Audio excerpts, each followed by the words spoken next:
Welcome to ESPN College Football presented by McDonald's. This is the SIAC Championship Game on a rainy afternoon in South Atlanta. Won't spoil the excitement today. After a demanding 10 weeks of the regular season, it comes down to one Saturday, the championship. Lakewood Stadium, the setting, as the defending champs are back from Benedict College, ready to take on the Golden Rams of Albany State. And a pleasant good afternoon. Sean Kinney alongside the national champion from Florida State, Forrest Conley. Great to have you with us. The past collides with the present today. Albany State has dominated this conference for so many years, looking for their 16th title, while the new kid on the block has been Benedict College. Nobody has been better over the last 2 years. Well, it's the past against the present. Like you just said, Albany State won the championship in 2021. Last year, Benedict College won the championship.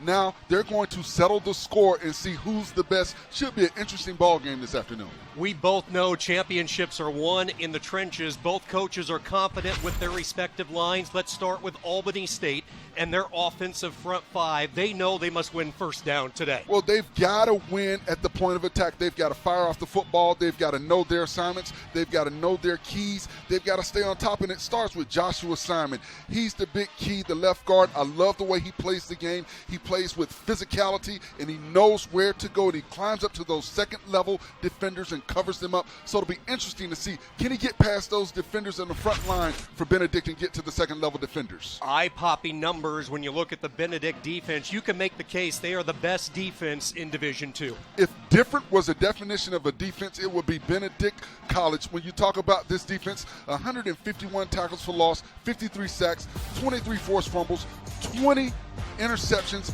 And when you look at it, all starts at the line of scrimmage with the two-time Defensive Player of the Year in the conference, Lubert Denellis. He is a guy that can overpower offensive linemen.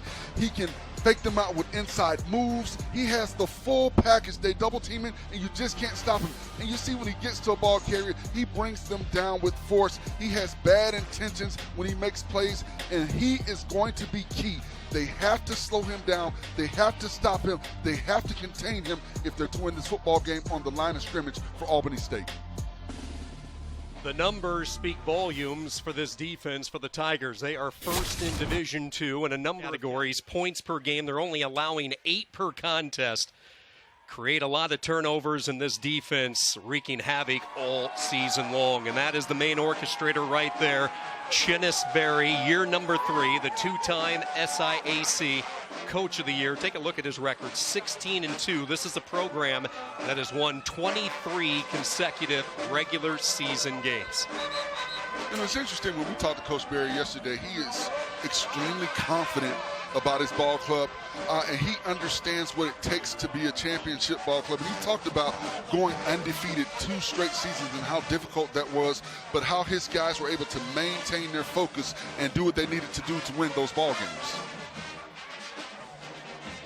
With the new format this year with the SIAC, for the first time ever, there were not 2 separate divisions. It was all one. And Quinn Gray Sr. is a big fan of that. His first year with Albany State, 6-4, and man, they had to use all 10 weeks. They had to take care of business last week. They had to get a little bit of help, and this is a program that, despite the 0-2 start, they won 4 straight. They found their groove midway through the season, and they are as confident as anyone as we hit the championship weekend. Albany State won the coin toss. They elected to defer, so we will get a look at the Tigers on a rainy day here in South Atlanta, and a big hit on special teams as they take it out to the 22-yard line. The hit put on by the backup linebacker Rosendo Lewis to kind of set the tone. And you talk about a tone setter, that's exactly what you want to see from your kickoff team on the opening kickoff in a championship ball game. That lets you know they're ready to play. Aeneas Dennis, a graduate who transferred in from Shorter University this offseason. You take a look at the Benedict offense. They lost both of their quarterbacks from a season ago. Eric Phoenix transferred to Murray State. John Lampley graduated. So they went to Shorter, found Dennis, and he has delivered this season. First down, they'll give it to the freshman who can fly. That's Caden High, out past the 40, up to the 42-yard line. And you see early on, the offensive linemen are doing a good job of getting their fits on the outside. They were able to get the edge, And that's what you're looking for from your offensive line. You see they pull around, you've got the tackle pulling around, getting the edge, getting the cleanup block, and the back is able to get through basically untouched until he got to the second-level defenders. A lot of true freshmen who will be making an impact today. High back healthy after missing last week.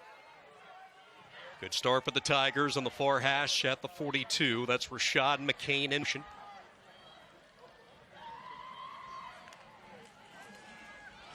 Dennis will hand it off. Zaire Scotland over the left side, not much, gets a yard or two. Anthony Harvey, now we talked a lot about the Benedict defensive line. Albany State pretty proud of their front four. And those are individuals that get up the field and play with pressure. Jalen Pugh stands out on that defensive line. He's explosive off the football. He beats double teams, and I think he'll be key for Albany State on the defensive front. Can he get pressure early in this ball game? Empty set for the first time, 2nd down and 8. Dennis going through his progressions. Ball tipped up in the air, and the tip drill goes to Albany State.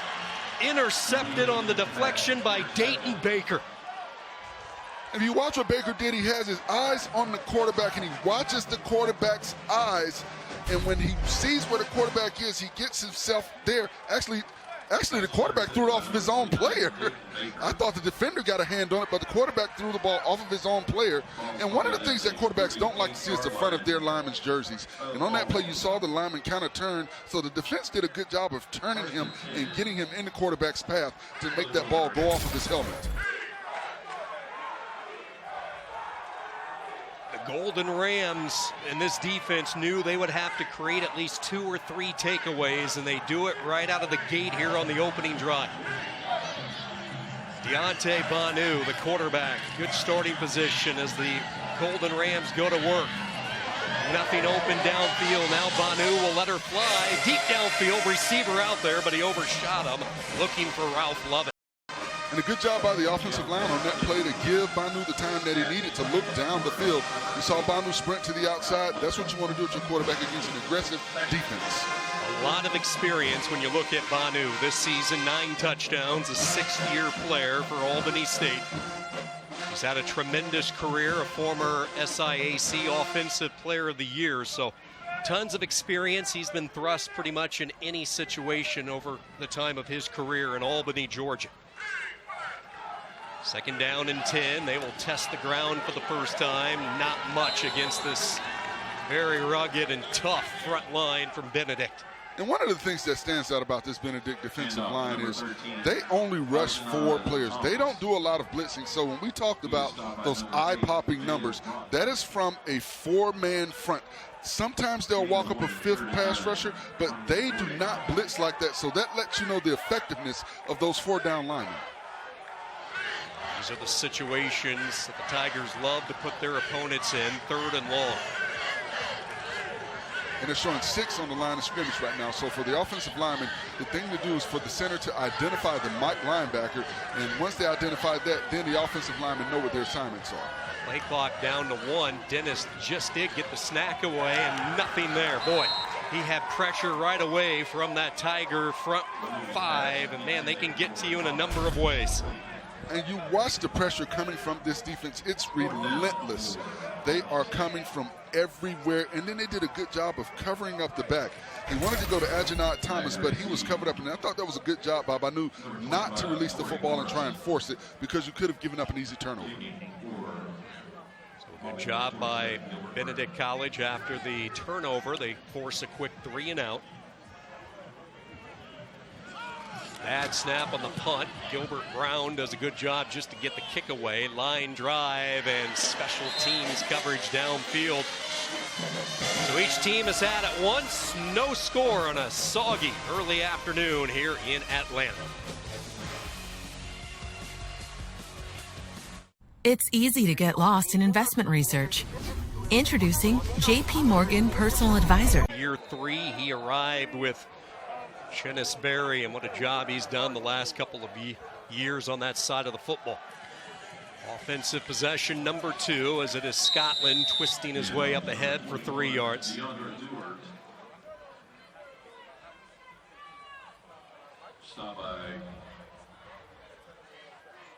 This offensive line for Benedict: Suttles, Price, and Barnes, all first-year starters. Roger Smith at left guard, Mitchell Romig the center.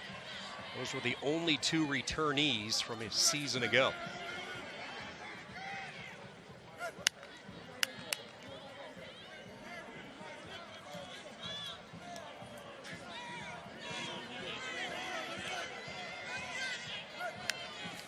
Second down and 7. Dennis with a nice pocket, floats deep downfield, incomplete. Good coverage. They were looking for the freshman High. And I think Dennis had an opportunity to get the ball to High. I thought he threw it prematurely. Just sit back, allow High to clear those third-level defenders. There's no defender behind him. So you had an opportunity. I thought the line did a good job on that play as well. But you have to also remember, this is a championship football game. Everybody's kind of fired up right now. The adrenaline is flowing. So I think he needs to just settle down a little bit. Chipus Berry talked about the composure that Dennis had when he first arrived. Again, arriving in training camp, learning this offense. Done a wonderful job. One of the team leaders. This throw sails on him, but it perfectly works out as they hit the tight end.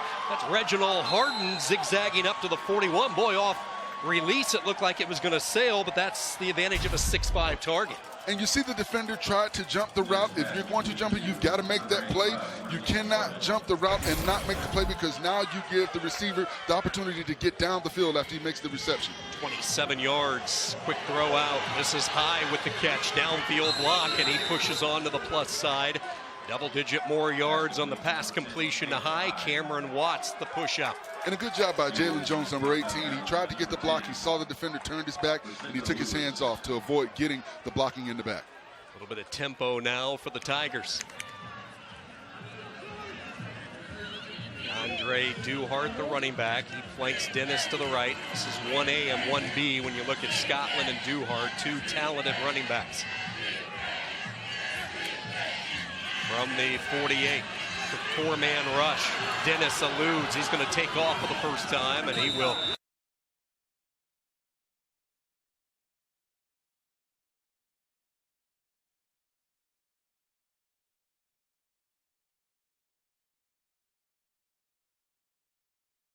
The 4-man rush. Dennis eludes. He's going to take off for the first time, and he will skirt his way out of bounds up to the 44.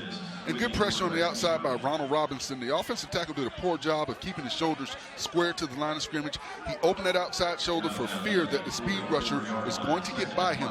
You've got to stay confident in your kick steps. Get those 3 kick steps, then open that outside shoulder and run him past the quarterback's level. Good-looking drive here for Benedict. Started all the way back at their own 12. And Dennis stays red hot. Quick throw and catch, but nothing there that time. Jalen Mitchell, the 5th-year senior, Jacksonville, Florida. So Forrest early on for this Benedict offense, clearly they want to get the football to number 10, their outstanding freshman, Caden High. Absolutely. He's got such great acceleration. He accelerates extremely fast. And you see that when the ball is in his hands. He's a local kid, so I'm sure he wants to play well because he's got a lot of fans in the stands this afternoon. Grayson High School, nearby Loganville, Georgia for High. Got to believe this is 4-down territory, 3rd down and short. Dennis spins out of trouble. He's going to try to run for the first down, and he will get there. Good job, pocket presence by the veteran quarterback, Aeneas Dennis. And once again, you're getting pressure on Dennis from the outside. The tackles are getting beat to the edge. They've got to do a better job. But you see the escapability of Dennis to spin around, get to the outside. I don't like the way he's carrying the football right there. You need to attack it high, close and high. But I like what he did to get the first down for his ball club. Just take care of the football in the open field like that. Dennis doesn't run a lot, at least during the course of the regular season, but using his feet well on this drive. Steps up, zips over the middle, pass caught inside the red zone, down to the 8-yard line. 1st and goal, that's Nicholas Soul. And watch the patience on Dennis on this play. He sidesteps the defender, then he finds what he wants down the field. That's what I want to see him do, allow the play to develop. He allowed Soul to come across the field and get to the open field and develop, and he was able to get the pass to him on the vertical route. 29 yards on the connection to Soul, the sophomore. Benedict making it look easy on this drive. Everything pretty much coming through the air with the exception of those 2 scrambles from Dennis. This time they'll try to get those yards inside the tackle with Scotland. And outside of the first play, I think Albany State has done a pretty good job in the run defense portion of the game so far. They've been able to be stout at the point of attack. They're knocking some of the Benedict offensive linemen backwards, which is surprising when we come into this ball game thinking about how great this offense has played. But you've got to give kudos to this Albany State defensive line. So far, they're doing a good job with their run defense. Keep an eye on the motion man. That's Caden High, team high 7 touchdown catches this year. He's the slot to the right. They're looking that direction and wide open and overshooting him in the back of the end zone, and that's a throw Dennis would love to have back. Sometimes quarterbacks see their player wide open, they get big eyes, and you see right there, he just put a little bit too much on the football. If Dennis was maybe an inch taller, he would have been able to snag that out the air, especially with the wet football. Sometimes quarterbacks try to put more on it because the ball is a tad bit heavier, so that may have been what happened. But if he takes a little bit off that football, that's an easy pitch and catch and touchdown for Caden High. Dennis had been perfect on this drive, completing 4 passes, moving this football all the way down to the Albany State 8. Stephen Campbell, the extra tight end, is checked into the game. Empty set. Dennis looks, surveys, now floats right. Flag flies. This will be a holding call as there's nobody open. Good job by the secondary. Saw that flag come in the vicinity of a hold. And right now, Rekevius Barnes is having problem on the edge, blocking the edge defenders from Albany State.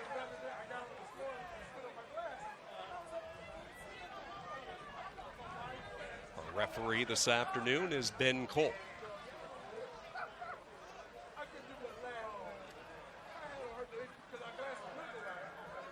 Holding, offense, number 76.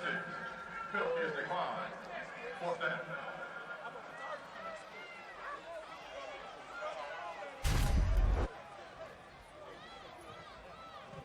Number 76 on the left side of your screen, excuse me, the right side of your screen, you see right there, one of the things he has to do a better job of is establishing inside hands. He does a good job with his kick steps, but I want to see him establish inside hands, and that way he can direct those defenders.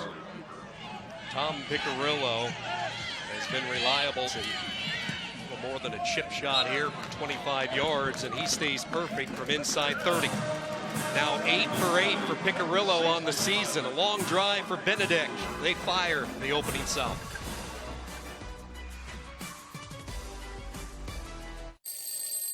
Presented by McDonald's. 2023 SIAC Championship here in Atlanta, Georgia. First time ever this conference cut out the East and the West.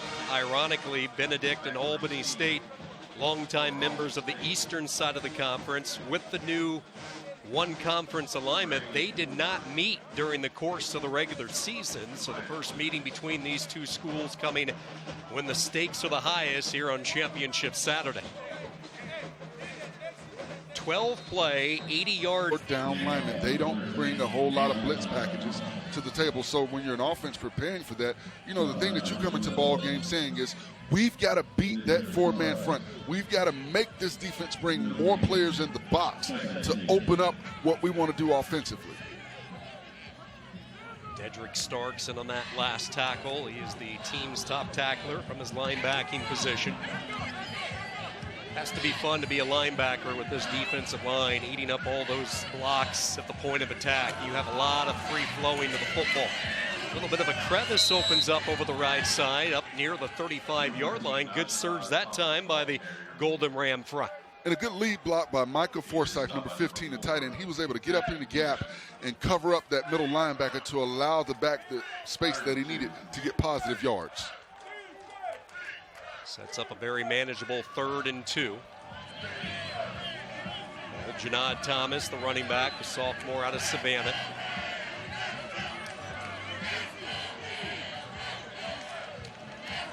He will get the call, and there is another tackle for loss, and it is Mr. Danellis. And you want to know why he's the two-time reigning Defensive Player of the Year? Watch this inside move. You see number 13 at the bottom of your screen, right there, the inside move. He's able to read and react, and that's what makes him such a special player. He's such an intelligent, cerebral player. He reads what the offensive linemen are doing, and he goes off the offensive lineman's butt to read that play and make that tackle in the backfield.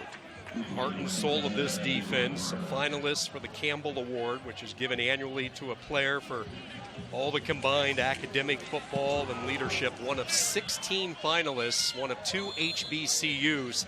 He has been that type of impact player throughout his time for Benedict. Big number 13, the disruptor, the leader of this D, another TFL.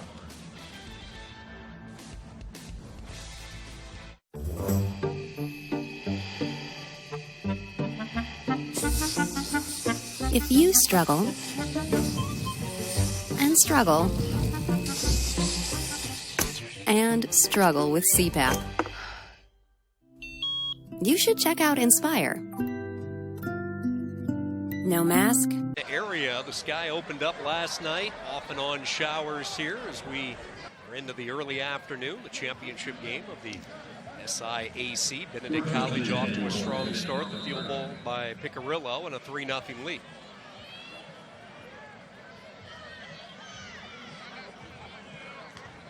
Is Dennis in this offense from the 30-yard line. Dennis is going to throw, gets rid of it quickly. Third catch of the day already by High, but a good job pursuing. Gain of 2. That's Randy Fillingate. Right now, Albany State is playing a zone defense. They're keeping everything in front of them, keeping their eyes on the quarterback, and they're able to see the plays develop.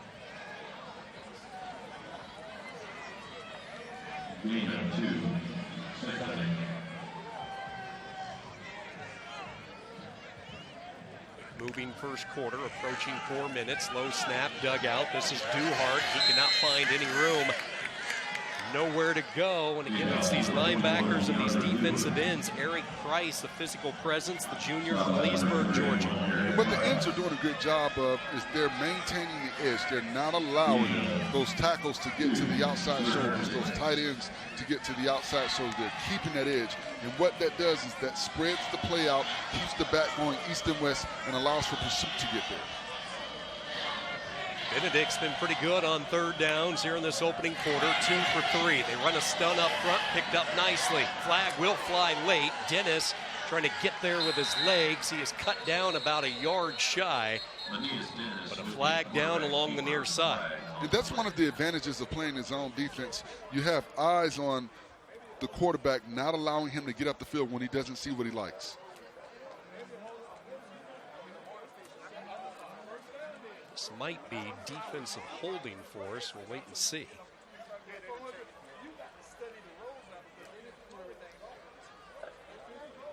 I see holding on number 70.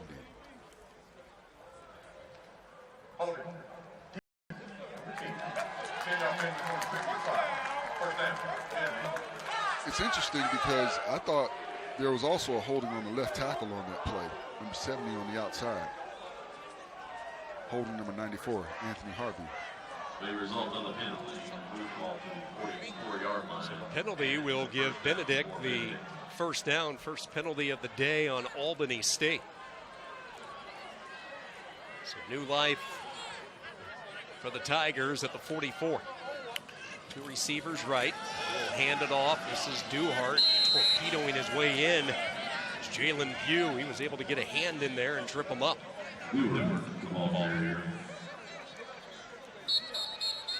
Appears there's an injury. One of the offensive linemen down for Benedict.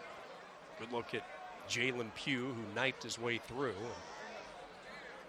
See the pain there for the offensive tackle. That's Arkevius Barnes. Graduate student transferred in from Allen to play his final year of football, and he's been a key component on this offensive line. We both know Chinnis Berry, the O-line, dear to him. He was an offensive lineman back in his day, so this is a position group that he pays a lot of attention to. They lost 3 graduate seniors a year ago, and they bring in the transfer Barnes to occupy that very important right tackle position for them. You just hate to see a player go down with all the effort and heart and dedication that these guys put in to it to just get here, to just get on the field, to play for these programs. You hate to see a guy go down, especially in the championship ball game.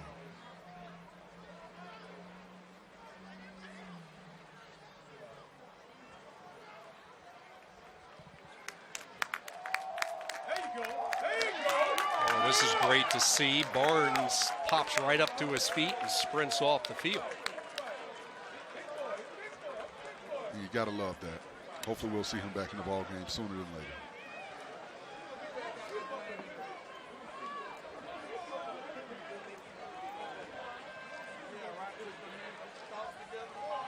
So no real surprises as we start to get a flow and a feel to this football game. We knew the running department was going to be tough both ways.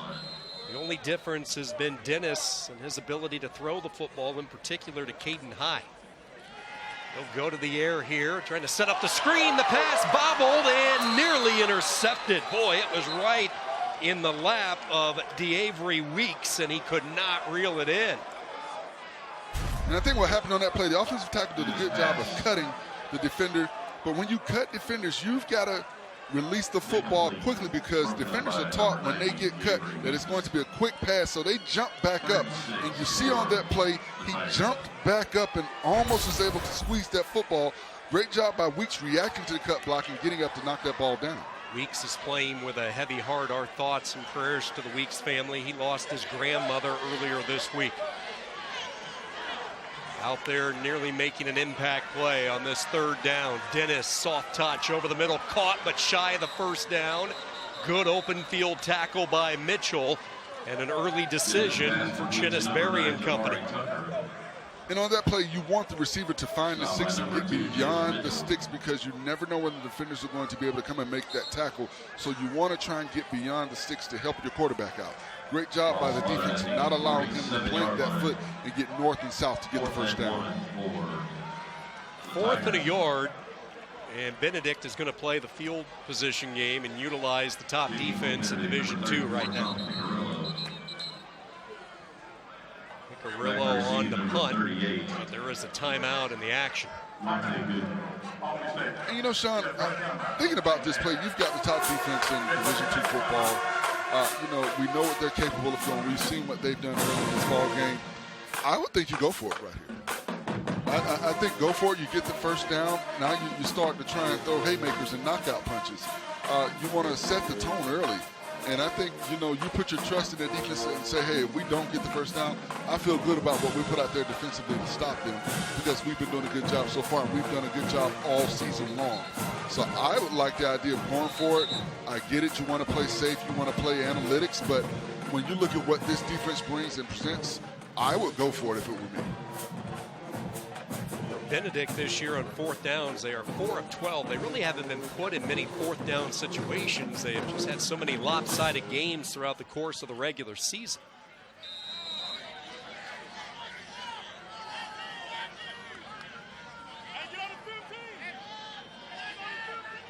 Monte Gooden awaiting the kick. He stands at the 10. Picarillo, who serves both as the field goal kicker and the punter. High snap, had to go up high to corral it, and does a terrific job of just getting the kick away. Boy, near disaster for the Tigers, and Picarillo bailed them out. Well, he didn't panic. He got possession of the football. That's the first thing he did, was secure possession. You see right here, he didn't panic. He saw where it was going. Did a good job of catching that wet ball. Once he got possession, he did everything he could to just get it off of his foot. I don't think he was worried about where it went at that point. You just want to get the ball off your foot and get it out of harm's way. Well, with your line of thinking that you were just talking about, with that outcome, a 4th down would have looked good there for Benedict, keeping the offense on the field. Albany State needs to get something started offensively. Let's see if this is the drive they do. Running to the boundary side, and a good one-on-one tackle is made. There was just no room whatsoever. Josh Hayward, who's getting a lot of looks from NFL teams, the top cover corner, showing his ability to make a tackle in space.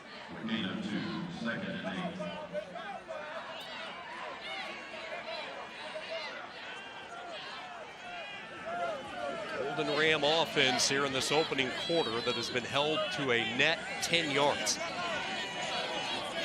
Their defense playing well in a low-scoring championship opening quarter. Two teams as well, when you look at the first quarter, that have traditionally started slow, dodging missiles right off the handoff, carrying ahead for a yard or two. Man, there were 4 purple jerseys in the backfield before the ball was exchanged to Malik Pierce. And you said it, they are getting up the field, and when quarterbacks see that, I think Banu should start holding the snap count, make that defensive line sit in their stance. They're playing really aggressive, and they're going off the first sound right now. So what you do in situations like that to give yourselves a better advantage from an offensive standpoint is you hold that snap count. Go with the hard count, pull them off sides, make them start to think about jumping that snap count like they've been doing so far, because they're doing an extremely good job of reading the snap count right now and getting a jump. Golden Rams looking to convert on third down for the first time. It's a 4-man rush over the middle. Flag flies. There was some contact in the secondary. I think you're going to get a clip, though. I think you had an offensive lineman engaged and a defensive lineman, another offensive lineman hit him.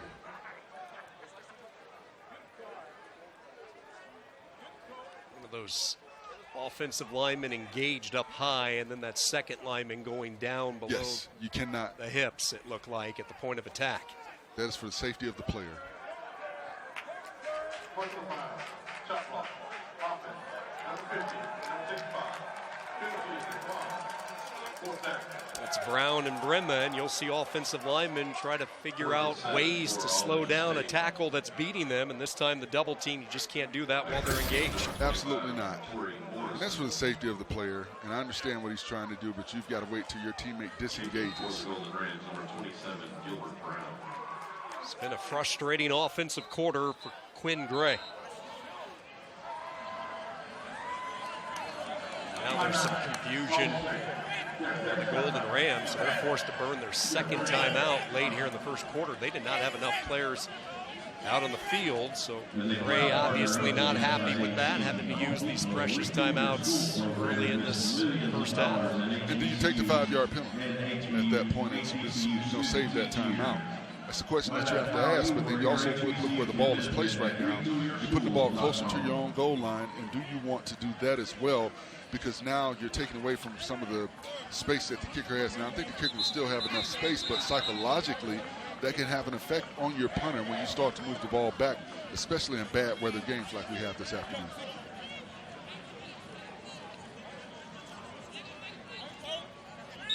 Three possessions, 3 punts. Albany State without a first down. Torrey Morrison awaiting this punt from Gilbert Brown as he stands just inside his 10.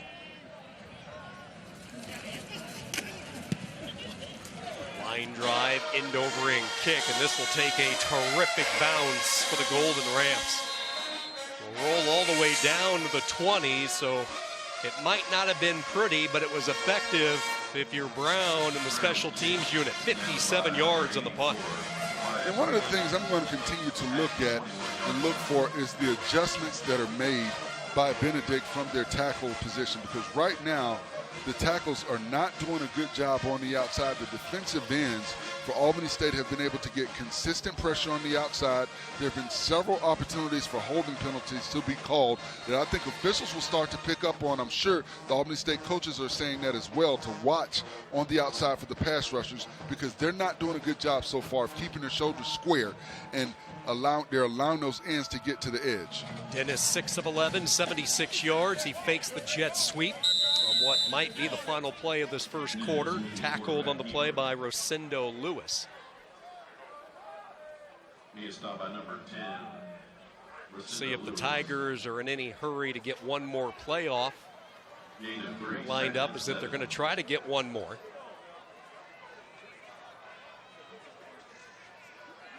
Second down and 7. Ball handed off, and there is nothing there, and that's kind of been what we've seen here in the opening 15 minutes.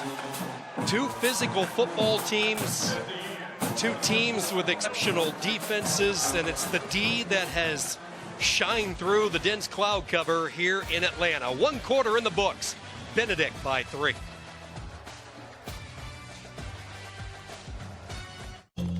by McDonald's, the SIAC Championship. How does the two-time Conference Coach of the Year get the Tigers fired up? Don't get caught up in all that hype. They got to get something to get them going. All right? We're the better football team, guys. So come out here with your mindset right, and let's get ready to dominate this football team for 60 minutes. W-O-R-K! Word! Word! We got a W-O-R-K! Word! Word! Let's go to work, man. They love playing for him. He was hired back in 2020. 23 consecutive regular season wins. After a quarter, a 3-0 lead for Benedict. As we start quarter number 2. Dennis with some time, and that one slipped out of his hand as he tried to dump it over the middle. But we both had a chance to talk to Chinnis Berry, and he takes that ABCD approach. He wants his athletes to earn A's and B's in the classroom. He wants the C's for championships. And like we've seen so many players already with their degree, and it's a formula that is working right now in Columbia. And he stresses discipline. He was fussing at us yesterday on the coach's call about making sure he had the time to get to his meeting. And when we talked about talking to his offensive coordinator, yeah, you can speak to him, but he's got to be to my meeting on time, so you better get what you need to get done with him because he only has a couple minutes. So you like what he's doing. He's putting pressure not only on his players to be great and to be disciplined, he's putting that pressure on his coaches as well. For the second time in this first half, Albany State is going to have terrific field position. There is a flag thrown, so hold on. Let's wait and see. Been a busy quarter for Ben Cole and his officiating crew today.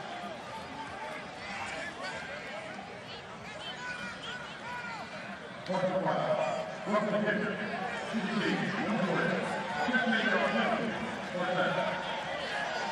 2 killer penalties in this first half for Gray's Golden Rams. And I don't know if that's roughing. I would say more so it looked like running into the kicker. But at the same time, you've got to keep your hands off the kicker. You're going to get great field position. I wouldn't have even had a rush on, even though it was a bad snap. And I know guys react to that. But you have to be disciplined enough to know that you're going to give your offense great field position and to stay away from the kicker. Jacoby Hayes, the guilty party, the backup corner for Albany State. So let's see if Benedict can make them pay. First down. All the way out to the 40-yard line, and there is nothing. Stuffed at the point of attack. Again, it's Jalen Pugh. And they cannot block Jalen Pugh. They've tried to double team him. They've tried to triple team him. But he does a good job of getting skinny, meaning he's able to turn those shoulders and split those offensive linemen and get pressure up the field. And when you're able to do that and occupy offensive linemen, you allow those linebackers to flow downhill as well. 2 straight years he's been a disruptor up front. Pugh had 10 tackles for losses a year ago, and as Forrest talked about, always drawing a double team. He's that powerful. They can move him both right and left over the inside of this defense. Dirty blue defense playing well in this first half. Dennis is going to throw into double coverage, nearly intercepted. Getting a hand on it, nearly a highlight reel pick by Dayton Baker. And Albany State is playing games on defense. They're walking linebackers up and they're selling the blitz, but those linebackers are dropping into coverage and they're bringing pressure from the opposite side of the field. So they're kind of confusing the quarterback, Dennis, and he thought he had a receiver on that play, but you saw that linebacker drop into coverage and able to get his hand up there with the safety to knock that ball down. Albany State already has 1 pick, but they've had their hands on a couple of others. Down and long. Let's see if they bring a pressure package here on Aeneas Dennis. Empty set, 2 receivers right, 3 left. They rush 4, they run a stunt, deep ball, looking for high, and jump ball, and he makes the catch at the 31. Oh, how special is this freshman? And you saw what Benedict was able to do. They were able to identify that they were playing 1 high safety, and they looked the safety off. The safety faded to the other side of the field, so Dennis knew he had one-on-one coverage on the outside, and he's able to get it to the speedster. High missed the game last week. We talked about his ability to catch the ball in the red zone, leading this team with 7 touchdown catches. Has not had a 100-yard game this year. He's come close twice, at 98 at Lane, 94 in the win against Savannah State. But boy, he has been a focal point of this offense here in half number 1. Benedict on the march, leading by 3.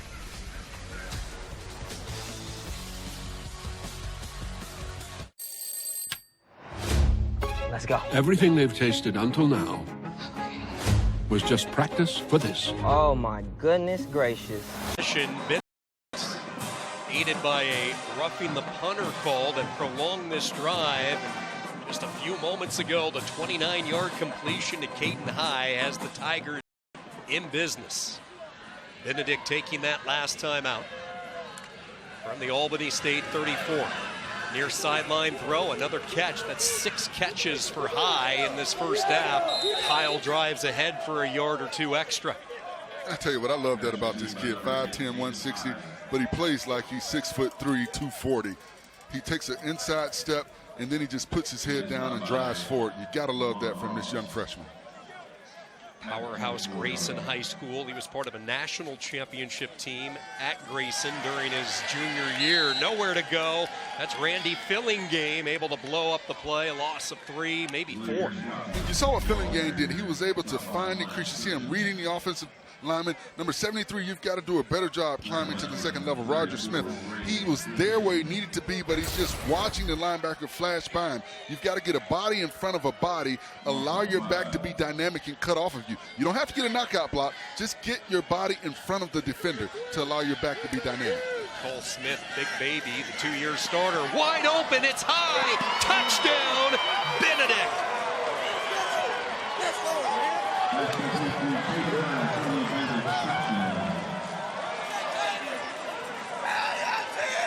And coming into this game, we knew the freshman was one of their big play receivers, and right here he is wide open. You cannot allow him to get in the open space. We know he has great acceleration, so I think that was just a busted play on the back end of the defense. He got lost behind the defenders, and when they were able to react, it was over at that point. He was wide open and walking into the end zone.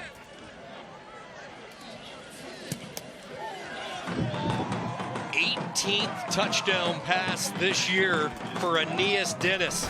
His favorite target all year has been Caton High. Those two working some magic in Atlanta.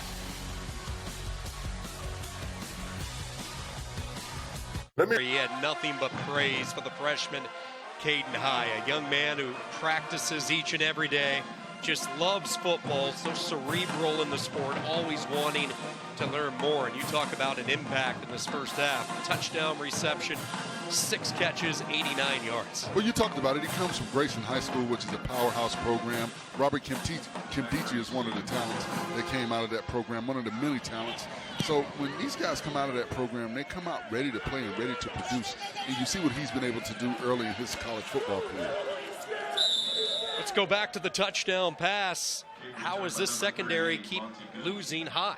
Well, I think what happened on this play, it's a zone coverage, and they passed him off to the next person in the back of the zone. But when you look at the bottom of the screen, number 12, I think he was supposed to stay with him. He did not. You see the safety with the late reaction trying to catch up on the back end, but at that point, High is into the end zone for the touchdown. So when you're playing that zone coverage, that safety has to know, and that's being passed off by those middle level defenders, that you've got to get on top and stay on top of those receivers and don't allow them to get behind you. They did not stay on top of High, and he was able to catch the ball and walk into the end zone. Keep in mind that drive kept alive by the roughing the punter call when it looked like Albany State was going to get off the field. They stick with this ground game up the middle. This is their biggest back, Sincere Rodriguez, the freshman from Fort Lauderdale. Hardly carried the ball up until last week, but he was a factor, and he squares up those pads, 205 pounds of muscle. And when we talked to offensive coordinator Dazzy Morris, he said, look, we weren't running the ball effectively, but we kept at it, and we were able to develop that run game, and that's what I think they're trying to do. They're trying to get that rushing attack going. Coming off the edge that time, saying not twice. Good read, good hit, put on by David Peterson. I'll tell you a play that I like to see Albany State run. Get with some wide stances, run a delayed handoff, allow that aggressive defense to get up the field. You want those wide stances because that creates seams, and then you get that delayed handoff, and now you have an opportunity for your back to get to second-level defenders and see if he can be dynamic. Well, you can certainly say Gray is trying to get this running game established. Bonnu yet to complete a pass. He's only attempted 3 passes. Let's see if he puts it in the air here. He does. High throw, and it's off the fingertips. Incomplete, looking for Lovett. And Bonnu just needs to settle down, set your feet, step into your throw. To me, he threw this prematurely. You know, step into it. Take a little bit off of the football. Lead your back, you know, your receiver. Lead him into the throw. Throw it to him. Don't throw it where he is. Throw it where he's going to be so he can get the ball and be a playmaker.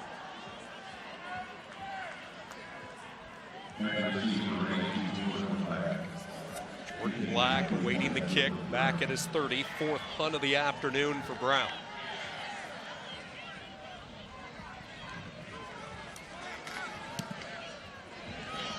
$57-yard punt last time. This one a squib and then a hit put on. Boy, a dangerous play there by Jordan Black, and he paid the price.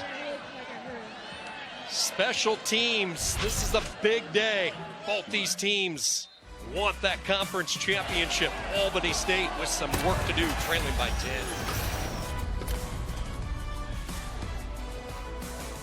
Furniture. Sweep action, you see the speed to get around the edge and get up the field. Then you've got the vertical route, running past the defenders, able to locate the football, high point it, and now you've got the fancy footwork on the outside. I'm going to fake you out, then I'm going to drive and get to the end, and then finally to finish it off, a first half touchdown. So he's kind of done everything that we came into this ball game expecting as far as his dynamic ability. 6 catches today for High. He has 1 carry for 19 yards, so 100 yards of total offense coming from the freshman. You get the feeling this is a critical drive if you're Albany State. Down 10, this is a team you don't want to fall behind on, as evident by what we're seeing in this first half from the defense and what we've witnessed all season long with Benedict College. So the pressure really on Jalen Pugh and this Golden Ram defense. And from the front end perspective, I think they've done a pretty decent job establishing being able to stop the run.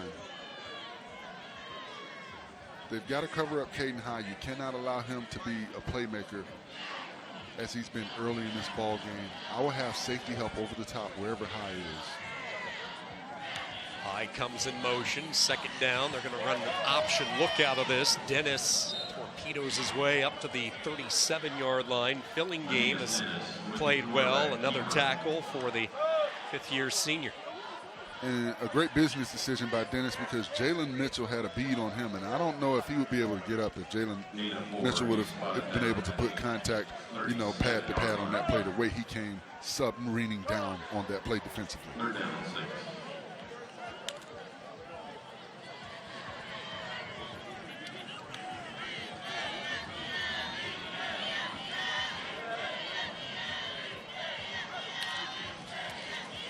Albany State drops 7 into coverage. Dis can take off if he wants to, and that's exactly what he does, and very smartly goes into a protective slide. He's crafty with his feet. I wouldn't say explosive, but boy, he has really comfortable pocket presence. What he's doing a good job is identifying what Albany State is doing. They're walking 6 players up at the line of scrimmage, but at the snap of the football, they're dropping those linebackers back into coverage. So he's reading what those linebackers are doing and finding the open space to make plays with his feet. Dennis so far has been the most effective runner. He'll get rid of it quickly on the slant, through the hands, incomplete. Jalen Jones, the intended target, the transfer from Presbyterian. And dangerous throw when you've got your receiver coming across on a crossing route, a deep crossing route, and you've got safety help right there. And you have to wonder if Jones felt that safety coming across and took his eyes off the ball prematurely. Really continue to appreciate what Aeneas Dennis has done this year, transferring in from shorter. They told us he nearly hung up the cleats. He thought he was done last October, and a phone call from the defensive line coach with Benedict and Gary Howard, and that changed all that. See what he has done with this offense. You know, This defense for Benedict, top ranked in Division II. We've talked a lot about that, yet this offense has put up good numbers. They're averaging 41 points per game, but oftentimes it gets overlooked just because of how dominant they are on the defensive side.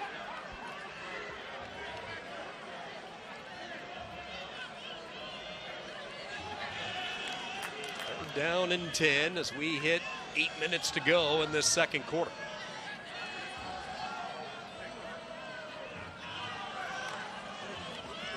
Dennis with all sorts of time, hovers deep downfield, pass is caught. Reginald Harden stays on his feet, touchdown, 55 yards.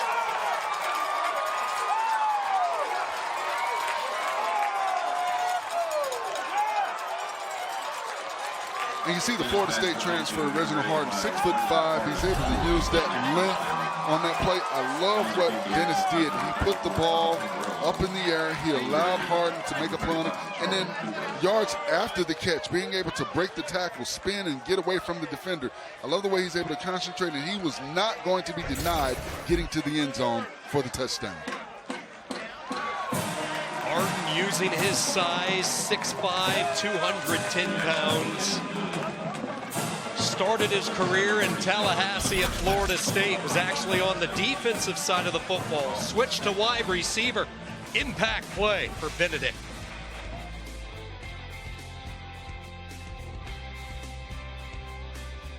Touchdown reception. This thing's starting to blow up a little bit. Benedict College, 6 plays, 67 yards. Goodness, Barry has to be feeling pretty good. The offense able to hit that deep ball on back-to-back possessions. The touchdown passes to High and Harden. Defense doing their thing. They've held Albany State without a first down. Just 15 total yards of offense for the Golden Rams. In some trouble on the return. Not quite reaching the 20-yard line. First one downfield is Theodore Blackburn. Well, what this score presents difficulty-wise for Albany State is now you've got this defense pinning their ears and coming for that quarterback. They know that Albany State's now going to have to look to get that passing game going, and that kind of plays into what this defense wants. They want to be able to identify what you're doing and bring pressure packages. But the thing that's going to be interesting is, can Albany State force them to bring more than 4 pass rushers? Can they force them to play the type of defense that will allow them to get man coverage on the outside? Start this drive from the 19. Banu, RPO action, slips free from 1, but he just has no chance, nowhere to go. Peterson from his rover spot escorting the quarterback out of bounds. Loss of 3. Well, once again, you see the Benedict defensive line stretching that play out and allowing for pursuit to get there. And they stretched that play out so far that the pitchman, because he had a pitchman with him, Banu did, got in front of him so he had nowhere to go at the football.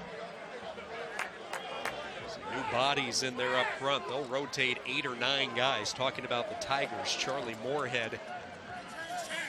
Tremendous player, veteran player. He's one of the down tackles. You have Aaron Miller, who also has double-digit numbers as far as TFLs this season. They just keep coming at you in waves, and this second wave is going to get to the quarterback, and it is Miller from his defensive end. The sack, it back inside the 10. Tackles did a good job on that play of keeping the width of the pocket, but watch the guards in the center. The quarterback's got pressure coming right in his face, so he can't climb the pocket. What you have to do from the guard and center position is be stopped at the point of attack, not allow pressure, which means you have to sit down in your stance and hunker down. That will allow the quarterback to climb the pocket and step up in the pocket and throw the pass. 7th sack of the year for Miller. Moorhead will get a share of it as well. 3rd and a mile, and they'll just stay on the ground, go conservative with it. Not much for Rodriguez. Pettis, the inside linebacker, the tackle, and another 3 and out. Here we are inside 6 minutes to go until halftime, and the Golden Rams yet to pick up a first down. And when you talk about defense and you talk about pressure, you see the ability of this defense. And once again, I know we've harped on it several times, but when you can get pressure with 4, when you can dominate at the point of attack with 4 down linemen, it allows for you to be special on defense because there's nothing on the backside for the offense to find players open or to get the ball down the field because everything is covered up. Jordan Black surveys from the 46, makes a cut to the 40, runs into his own blocker. Tackled at the 35, an 11-yard return by Black. Excellent starting position for Benedict. That's 17-0. Incomplete control here in this championship game. And you said it, Sean, they have not been able to get any first downs. If they get 1 or 2 first downs, you move the clock, but you also put yourselves in a position not to give up great field position when you have to punt the ball back to Benedict.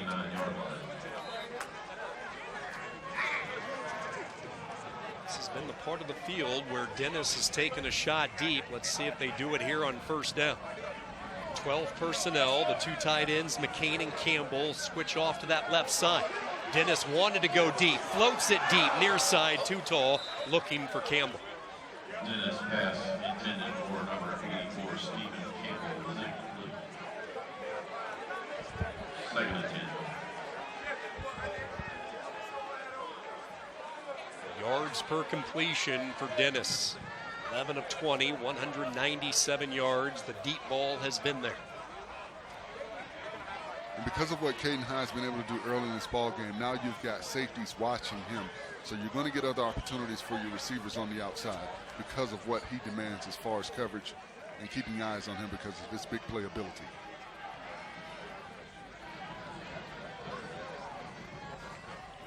Play clock expired, and I think this is going to be a delay of game. Nope, they got a timeout call before the penalty. Second timeout taken by Benedict.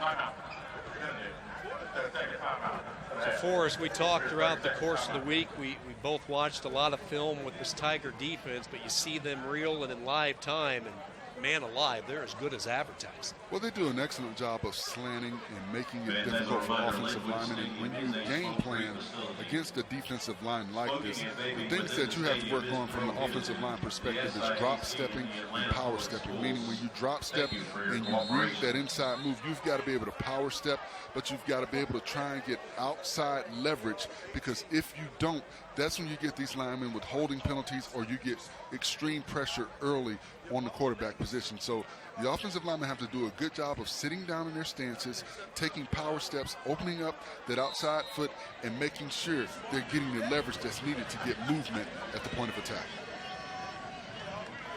Second down and 10 after the timeout. Duhart, quick plant, cuts up ahead to the 33. Good surge over the right side. That was Shamon Price at right guard leading the way, who's been dinged up late in the year, but he's healthy for the postseason run at right guard. You can see what Benedict is doing there, lining up on the football. They're not necessarily going with the super fast, quick game, but because they're lining up right after the ball is set down, the defense is not able to get any additional or new personnel in the ball game.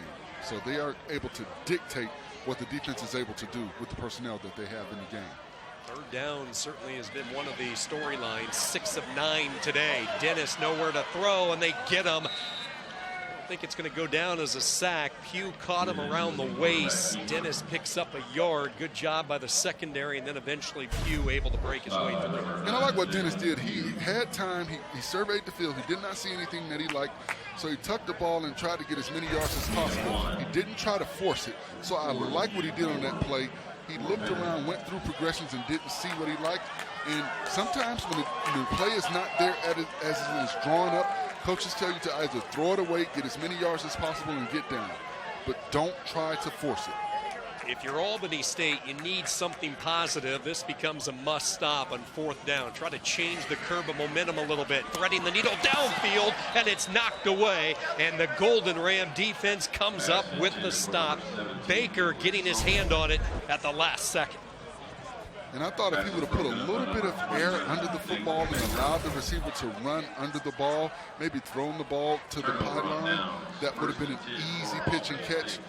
But you allowed the defender to make a play when you threw that rifle to him. You allowed the defender to get across the field. So a good job and a good reaction by this Albany State defense to get off the field and get the ball back to the offense. Baker's always been a ball hawk for Albany State, especially in his high school days at Pierce County. Blackshear, Georgia comes up with the big PBU there, and let's see if this offense can feed off it. Trying to run to the right side, looking for a cutback lane, and not much there, a yard or two forward progress. They're just not getting movement at the point of attack. And one of the things when you're not getting movement, that means that what you're seeing from the offensive line, they're playing higher than the defensive line. You've got to be the low man to get the leverage, to get the movement necessary to open seams to allow your backs to get up the field. New quarterback in the game. This is Jaden Sullivan, so they're going to the bullpen late in this first half. Sullivan, the sophomore, the hero of last week in the Fountain City Classic. He had a couple of second-half rushing touchdowns to rally them.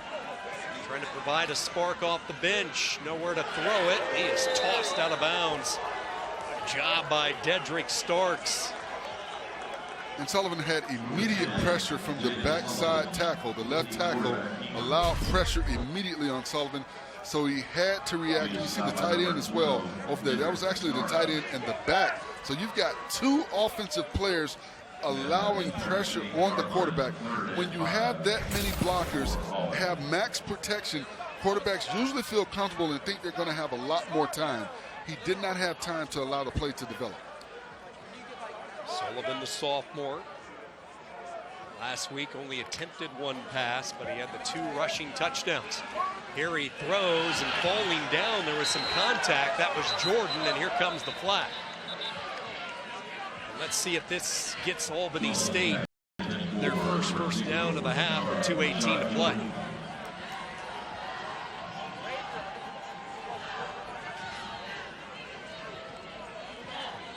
Quinn Gray certainly hoping so.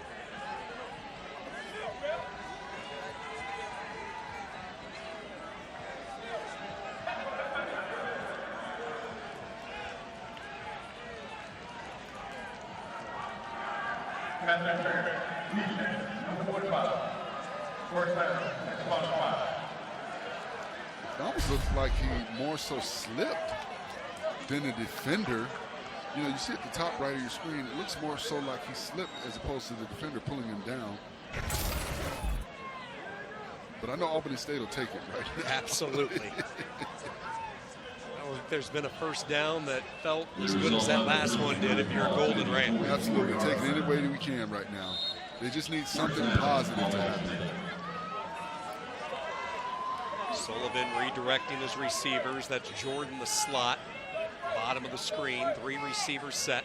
In motion at the top is Lovett, the team's leading receiver this season.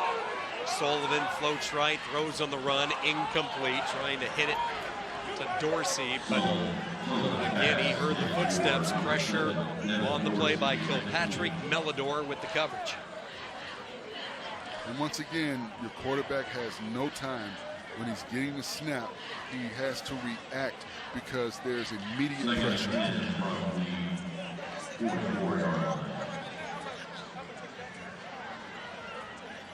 The common word throughout the course of the season for Albany State with Quentin Gray and his vernacular has been resilient. This has been a resilient bunch really since the start of training camp through the 10-week regular season. They're going to have to show some resiliency now.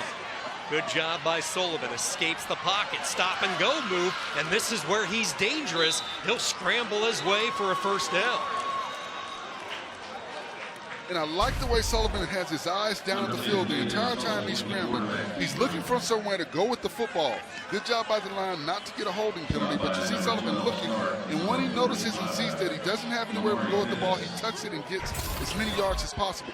The receivers have to do a better job with the scramble drill when you see your quarterback scrambling like that to get open and give him a target to throw the ball to down the field. Yeah, nobody came back to him, and look at this, a little bit of daylight for Algernon Thomas, up close to another first down. Let's see if they're going to give it to him. Nope, about a half-yard shy. So the clock continues to tick. Keep in mind, Albany State had to use 2 timeouts in the first quarter. And there needs to be a sense of urgency from this Albany State offense.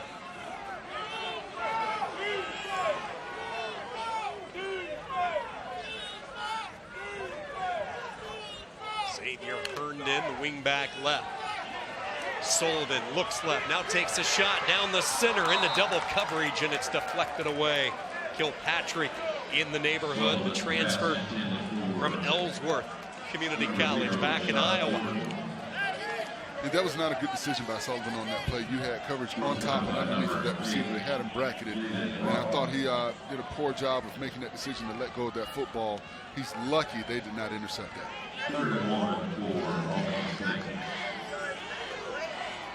Clock stops, 1:04. Albany State trying to get some late points to close out this first half. Keep in mind, they will get the football as well to start quarter number 3. Thomas stutter steps, gets caught up high, but falls ahead. Golden Rams wanted a flag for a possible horse collar. They won't get it, but they should get the first down, and they'll move the sticks. Clock will stop, 56 seconds to play. And I agree with Coach Gray and his staff. That should have been a horse collar right there. He grabbed him right there. That's definitely a horse collar tackle right there. Hands down, that should have been called, so I agree with their staff totally on that play.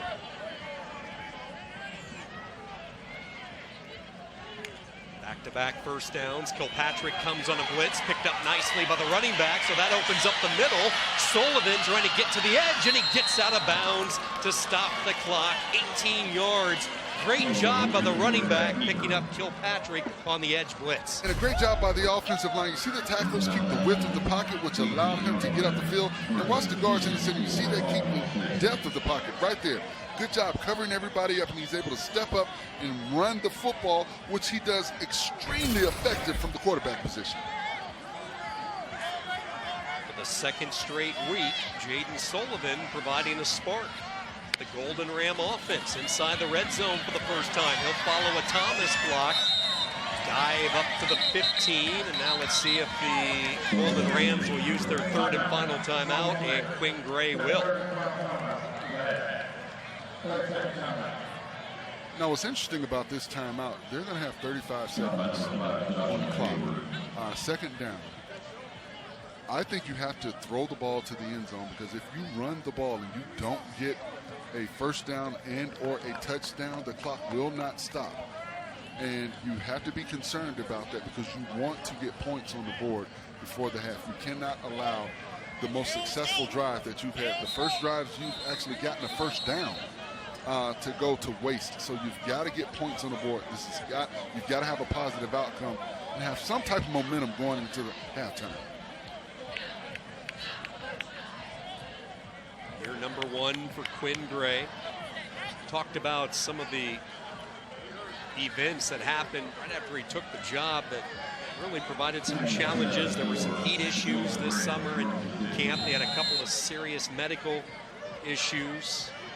Flood recently was flooding the freshman dormitory, a late start in camp due to helmets arriving late, but this team has just persevered, peaking at the right time, trying to get some points late. Sullivan wanted to throw back, nothing there. He can't take a sack, but that's exactly what he does. Benedict crashes down, a loss of 4 back at the 18. Clock continues to move. And because it's third down, you don't want to down it. You've got to throw the ball down the field. And they will spike it, so let's see if they're just thinking, let's get 3 and some points on the board. I think you run a play, throw it to the end zone, take one more shot. I agree. If you don't get it, then you kick the ball.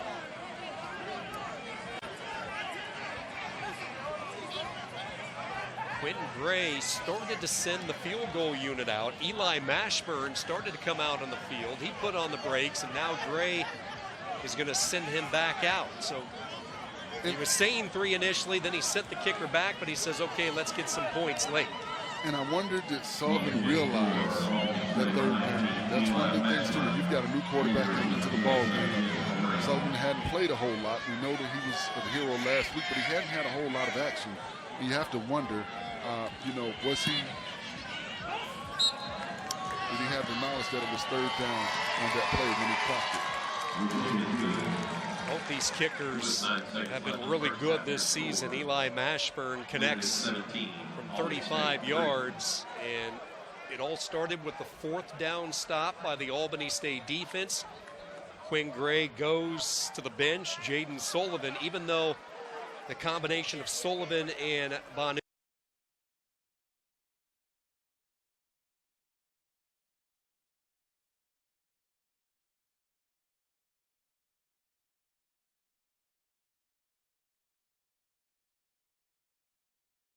connects from 35 yards, and it all started with the fourth down stop by the Albany State defense. Quinn Gray goes to the bench. Jaden Sullivan, even though the combination of Sullivan and Bonu have not completed a pass in this first half, it was Sullivan's ability to scramble using his legs that just seemed to provide a different dimension to this offense that resulted in 3. And Coach Gray talked to us about that. He said he would not be, bashful with pulling Bonu and putting Sullivan in the ball game. He's going to go with the hot hand, a player that's going to give them the best opportunity to win the football game. And you see the ability of Sullivan to break contain, get to the outside, find the seam, read the defense, see when he has an opportunity to run. And when he gets in the open field, he's a very, very adept runner, and he's able to get out of bounds and avoid taking those big hits that you don't want to see your quarterback taking. Kicking off for Albany State, number 19, Eli Mashburn. Back to receive for Benedict, number 12 plays, 49 yards on the drive. 35-yard field goal by Eli Mashburn. 17-3 Benedict. Good high, deep kick, angled toward that far side on the return. Stumbling out past the 30 and into the open field. Down the far sideline, pushed out of bounds, Jordan Black. 42 yards on the return as the first half comes to a close. Benedict ranked as high as number 5 in the Division II polls. Winners of 23 straight regular season games. Dancing their way, hopefully, if you're a Tiger, to back-to-back SIAC Conference Championships. A couple of deep balls. Passing game working, this defense tough. Benedict by 14. Night McDonald's, Lakewood Stadium. It's been a soggy Saturday here on the south side of Atlanta. Benedict, the defending champions of the SIAC, out in front of Albany State, 17-3 here at the intermission.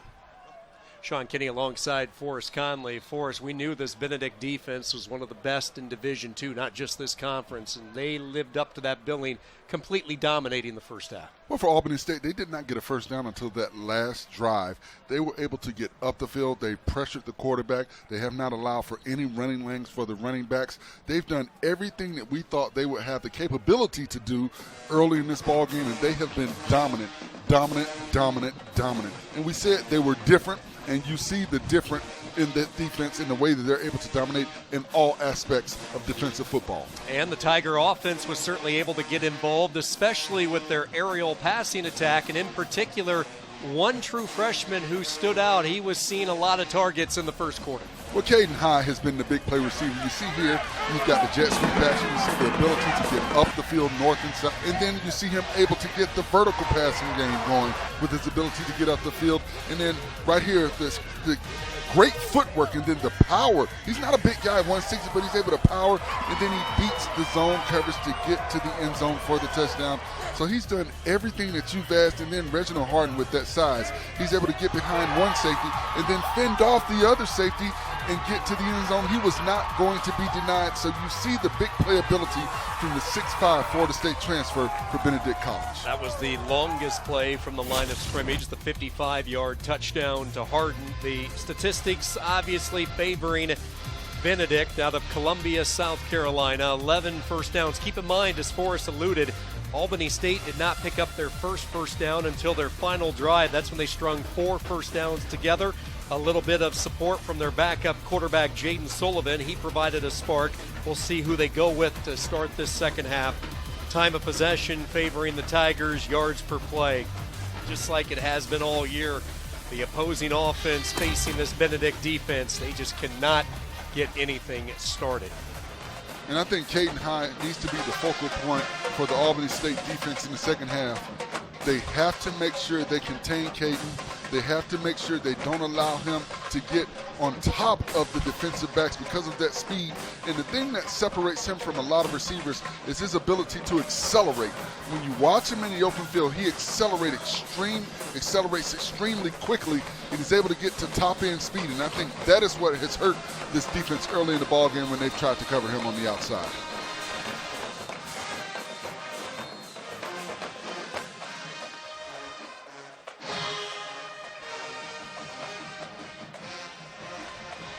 One of the great traditions of the SIAC, listening to the bands, and they did not disappoint, putting on quite a show. And thankfully the rain kind of eased up during the halftime, so both bands proudly played on as this crowd enjoyed some of the sights and the sounds. Beautiful venue here at Lakewood Stadium. We're on the south side of Atlanta.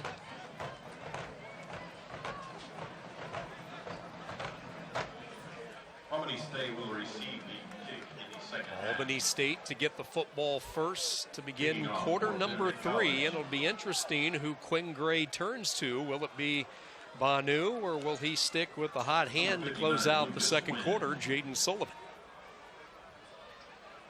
I think right now you have to go with Sullivan. Sullivan has been effective running the football, effective finding seams and getting the ball down the field.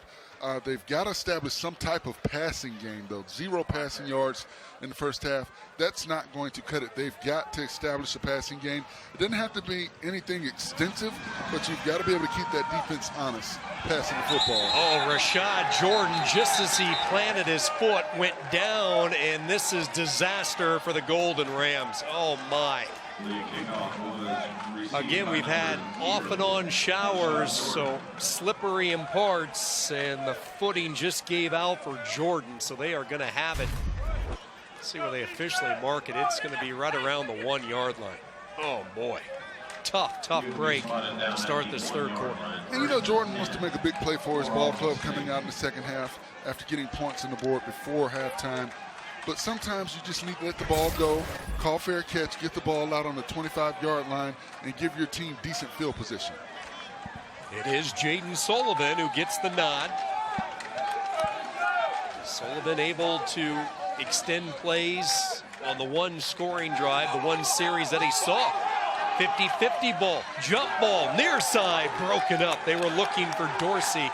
Good coverage on the play by Melidor.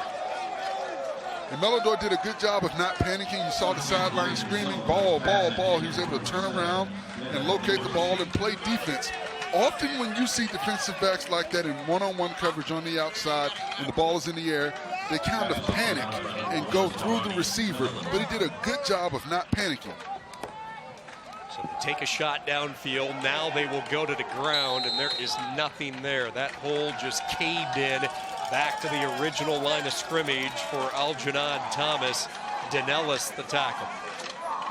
And one of the dangerous things right now for Albany State is you need to get some positive yards to give your punter, even if you don't get the first down, the room that he needs to kick the football. Right now, they're in a position where the punter will have to kick with his heels on the end line, and you don't want to put that type of pressure on your punter, especially on a wet field with the wet football. Man, we've seen a couple of questionable snaps already in this game. 3rd down and 10.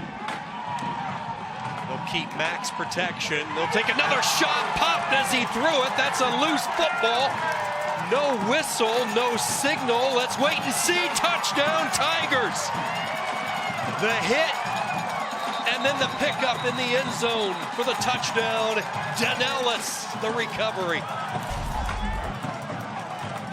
And Sullivan paid the price for us. Well, you see right there, and I wonder, this may be a targeting penalty right now. Watch how he hits him. Well, no, I thought it was helmet to helmet. Good job of getting his hands up and knocking the ball out. But you saw the tight end kind of chip block and then let him go. You've got to stay in. You've got to stay home. You're on your own goal line. You've got to have max protection. There's only one place the quarterback was looking to go with the football, and that was down the field on the left sideline. He was waiting for the receiver to kind of get open and break away before he put air under the football. They have to do a better job. The tight end has to recognize and realize there's not a lot of room. You've got to stay in and block. You can't chip block and try and release to look for the football. Trouble with the snap and not a clean look there for Picarillo, and the point after fails. So Benedict gets 6 from their defense. Jaden Broughton certainly brought the hammer.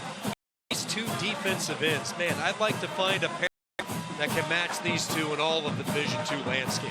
What I want you to do is watch on the top of the screen. You saw the tight end Xavier Herman, number 86. He got a chip block, maybe just a piece of shoulder, and then he allowed the defensive end Broughton to get a free release basically and get to the quarterback.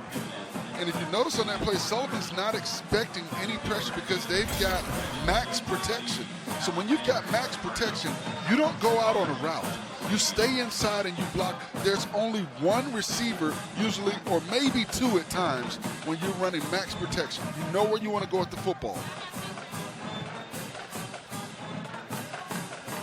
For Broughton, that's now 9.5 sacks this season. That's the 3rd sack of the day by the Benedict defense. Danellis, the fumble recovery and touchdown, and his Hollywood script just keeps getting better and better each week. And you know, we've talked a lot about Danellis and his numbers with Broughton. He comes into this football game with 46 tackles, 8.5 sacks, 21 tackles for loss. I mean, that stands out in itself. A fumble recovery, a forced fumble, 3 pass breakups, and 8 quarterback hurries. So he's no slouch himself on the opposite side. And when you've got those type of bookends, once again, you've got to stay home. You can't let either one of those guys get a free shot in your quarterback.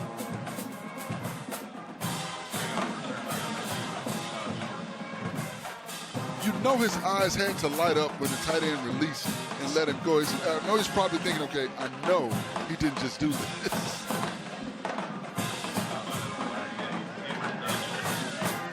He'll get a quick break to start this series. Tiger defense looks to go back to work from the 25-yard line. Nice move initially. Look at the propel and the balance, using that arm as a balance mechanism and twisting his way for good yardage goes Thomas. Algernon Thomas shows you every tangible you need to see for a running back. Balance, vision, the ability to break tackles, and then the power to run through defenders as he falls forward for positive yards. Those are the intangibles that you look for from a running back. Smaller, quicker back, yet very durable. And there he goes again onto the Benedict side of the field. Tackled ahead to the 48-yard line. Thomas played in every game this year, carried the ball at least once in every contest, and this Division II schedule is tough. Once you hit training camp in July, it's 10 consecutive weeks of play. Up-tempo for the first time. Banu back in there after the injury to Sullivan, and this pass low and dropped as he tried to hit Herndon, the tight end. And he rushed that throw, but that's because of all the consistent and constant pressure he's been under all afternoon. And that has a psychological effect on quarterbacks. When you get hit, when you see your fellow teammate that plays the same position get hit, the way that Sullivan got hit in the previous drive. He's trying to get rid of the football, but you've got to make sure you put enough air under the ball so your receiver can make a play on it.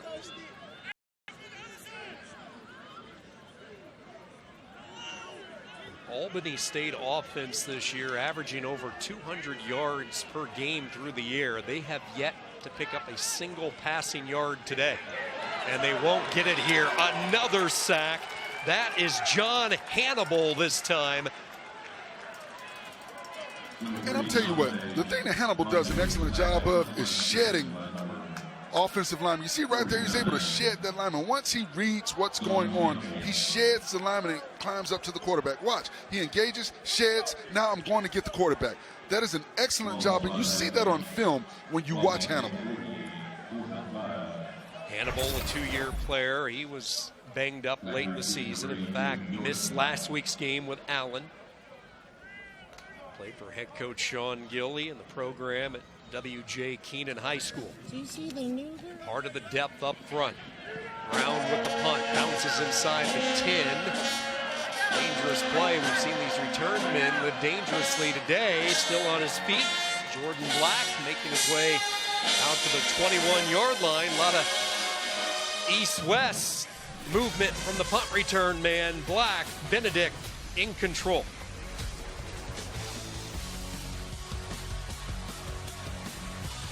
For everyone from players to parents, football offers unlimited growth with even more to learn. Visit futureforfootball.com to get ahead of the game.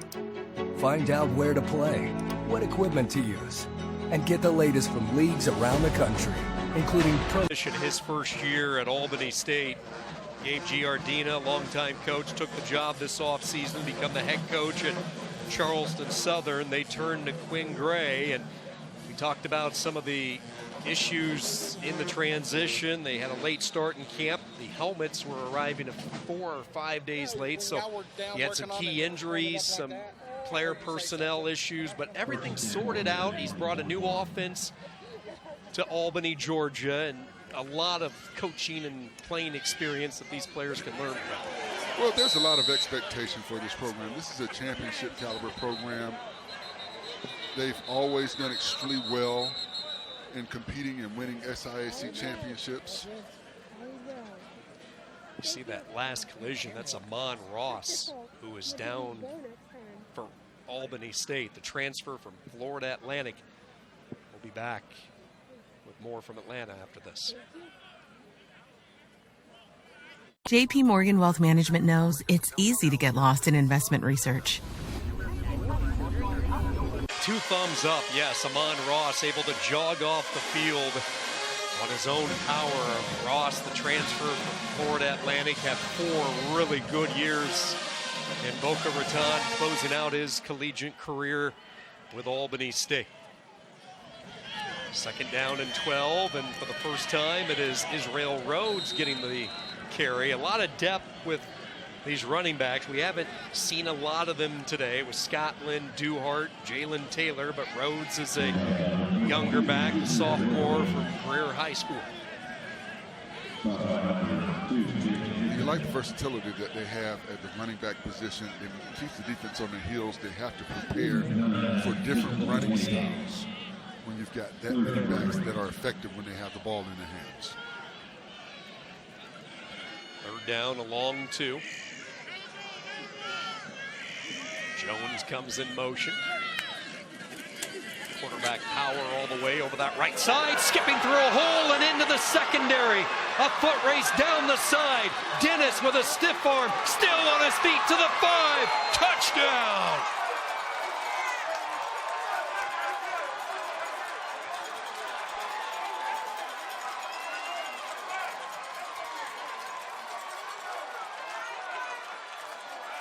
And great decision by Dennis to keep the football on that play. He saw the seam, and they've been setting this play up. They've been running the ball effectively with the running backs, and you watch the defense. The defense is reacting, looking at Dennis. He finds the seam, and when he gets to the open field, it's basically catch me if you can. He's able to fend off the defender. I thought he was going to step out of bounds, but he was able to use that stiff arm, get the defender off, and get to the end zone for the touchdown. A young man who thought his football career was over 1 year ago. After 4 years at Shorter University, he has found new life with this tough offense from Benedict. 72 yards, all Tigers.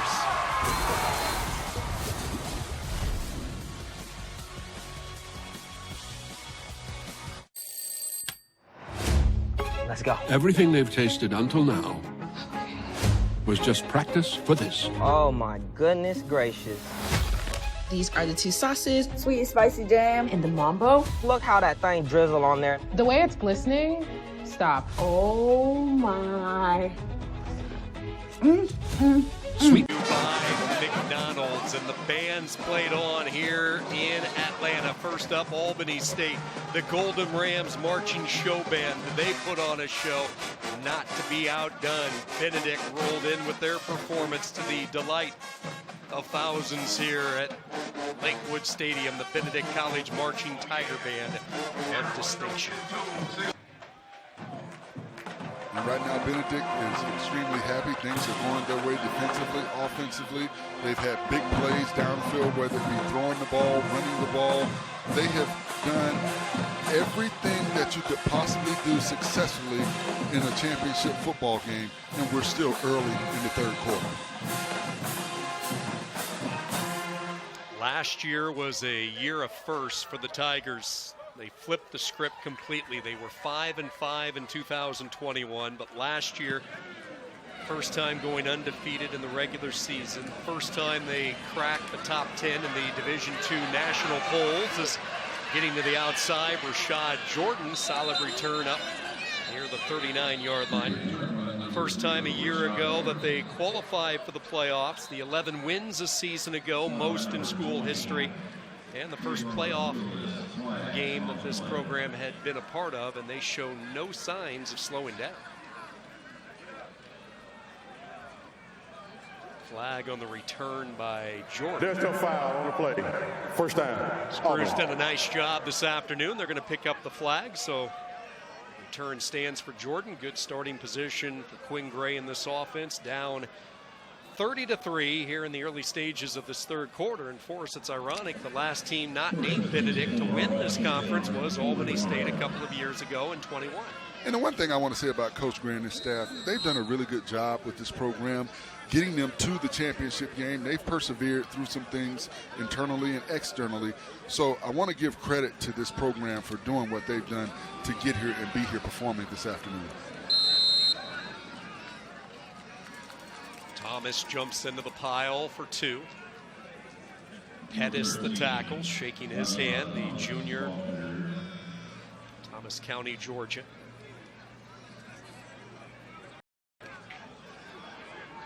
We talked to Quinn Gray, the coach at Albany State this week, and I asked him, just keep in mind, last year he was an offensive analysis position with Memphis head coach Ryan Silverfield, and Coach Gray told us he learned so much from Coach Silverfield. He was only in Memphis 10 months, but how Silverfield worked with others, service to others as they hit the tight end, Herndon, and he's in the clear, and a touchdown saving tackle all the way down to the 16-yard line. Xavier Herndon. They don't look to the tight ends a lot, but a little bit of room for the big guy to work. And a good job by Banu putting just enough on the football to allow Herndon to run under it. And you see the speed when Herndon gets in the open field. There's an injured Tiger along the Benedict sideline way back near midfield. You see the tight end able to sneak down the middle of the field. Benedict had everyone up in the box. They had no safety helping. You see a cornerback had to come from out of the picture to run him down because he was wide open. There was no back end support to stop him once he got possession of the football. And one of the things I think people have to realize with Coach Gray and his staff and his team, they're not going to quit. They're going to continue to fight. And one of the things I love that he said is we all we got and we all we need. And, you know, they play like that. And this, like I said, this is a school rich in tradition. You know, they've got players that have gone on to play in the NFL. You think Grover Stewart, Kenneth Gant, Jeff Hunter, Clarence Benford, Don Land. These are players that have played in this program and gone on to play at the next level. So they are striving to get better and be better, and you see it with this program. And like I said, I don't expect them to quit. They will continue to fight, and try and put scores on the board and play this game till the end.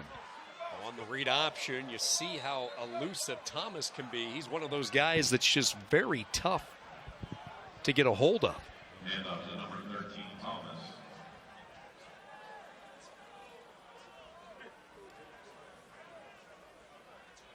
Advances to the 15-yard line.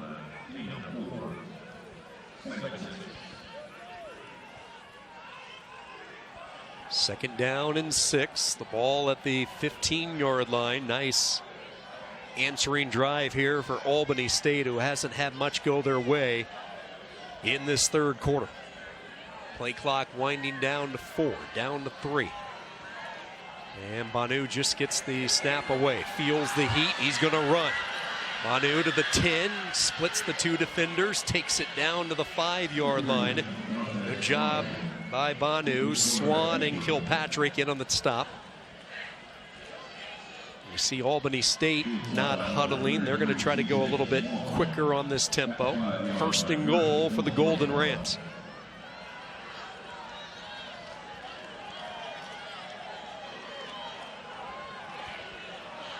Thomas, the running back. Jordan, the slot at the bottom of the screen. They'll run the option. Banu stays on his feet. Touchdown. And Albany State, for the first time this afternoon, finds the end zone. And a great read by Banu on the outside. He made John Hannibal make a decision. And that's what you want to do when you're running that option play. You want to make the end, make a decision. You see right there, he made him make a decision. And he's able to break the tackle and get to the end zone. Good job on the outside. Breaking the tackle, knows where he wants to go, keeps possession of the football. That's another thing you have to do when you're a quarterback running the ball inside the tackles. You have to make sure you protect that football. So I thought he did a really good job on that drive, not only with the pass, but with the decision making, knowing when to tuck the ball and run and get positive yards. 3rd rushing touchdown this year for the graduate student from right here in Atlanta. Both these programs have a number of Atlanta natives on their roster. That one had to feel good for Deontay as he looks up at that scoreboard. Still with some work to do, but still with plenty of football to be played.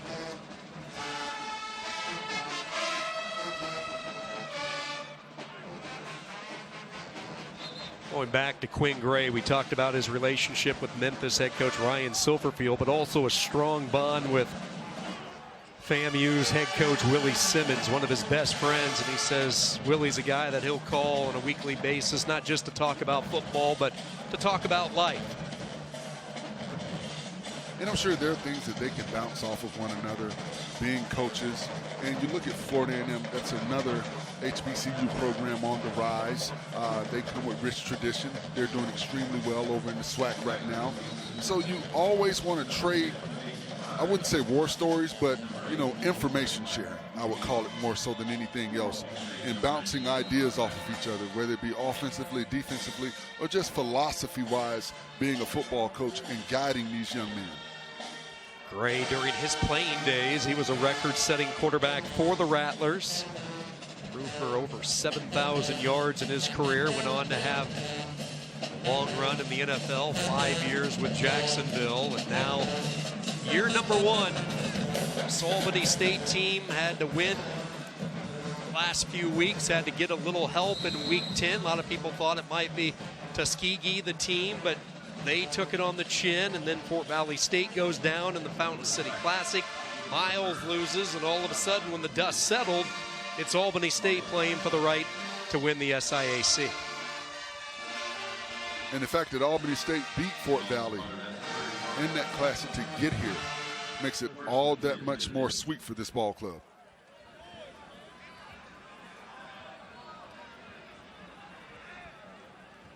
See if the Tigers can work on this clock here in this 3rd quarter. They'll start it on the ground, running to that right side. This is Duhart. He cannot break down the defender. Jaree Turner, good footwork by the corner. Used that sideline as an extra defender. And I thought Duhart had an opportunity to turn that ball up. The offensive tackle did a good job with the seal block, and he was able to drive the defender down to the inside.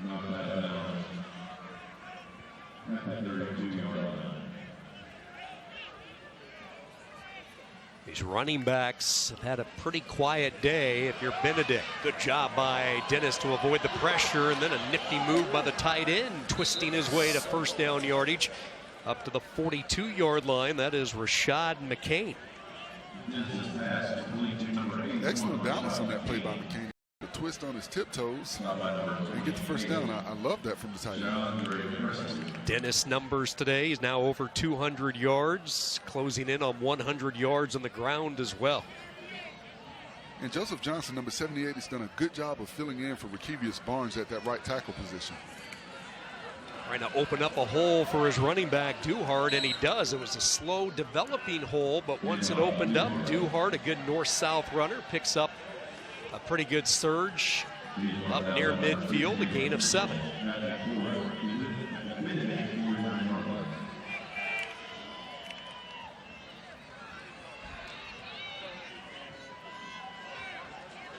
Johnson is a tall one, isn't he? Out there at right tackle, 6'9". But he does an excellent job with his footwork. I've been watching him since he's been in the ball game. Great job there by Fillingham as he filled the hole and a tackle for loss, tripping up Duhart back at the 45. One of the things I noticed from this Albany State defense is you can't run east and west and expect to get up the field, because they do a really good job of pursuit from the backside, and they do a good job of keeping those edges with their defensive ends. Both teams with some late changes with personnel. 3rd down and 7. Benedict needs to get it to the Albany State 48. 4-man rush, straight drop. Dennis, home run ball, high out in the open, makes the catch, changes direction. Caden High with a block downfield to the 5, corralled at the 4. Jalen Mitchell, the touchdown saving tackle, 46 more yards. Caden High is officially a problem. I mean, we've talked about him early in the first half, and here he goes again. He's been finding ways to get open. You cannot cover him with man coverage. You've got to have safety help over the top. You've got to use 2 players and take him out of the game. You cannot allow him to get man coverage on the outside, because he's going to win that one-on-one battle. You see it early in the ball game. You see it now once again. It is his first 100-yard receiving day this season. 1st and goal, up the middle they go with Scotland, and he is denied. Inside penetration, Rosendo Lewis, his 3rd stop, started his career at South Carolina, had a good season with Bethune-Cookman, and now patrolling the middle of this Albany State defense. And right now, Benedict is going to take their time. They're going to line up on the football, but they're going to take their time running the play. They're not in a rush. They back off McCain from the line of scrimmage, the H-back right. Scotland still the running back. They're going to run right. Scotland looking to get to the corner, and he is hit hard. Toughness from Albany State. And watch the defense from Albany State attack up the field. That is why I don't think it's good to run east and west against this defense. They get up the field. You've got to go downhill. This defense is protecting the edges. They've done a good job not allowing Benedict to get to the outside, to get around the corner, plant, and get north and south. Jacoby Higgs, Giandre Presley. We were talking about the Florida connection with Coach Gray. Presley from Fort Lauderdale. Here's this fight that you were talking about to expect from the Golden Ram defense. And now flags fly before the snap. Looked like we had some movement.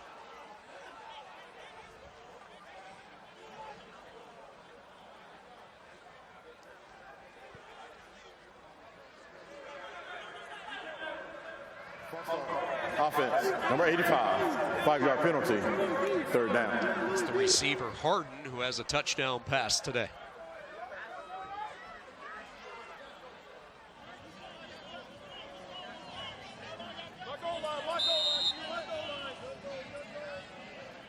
Fourth penalty against Benedict this afternoon.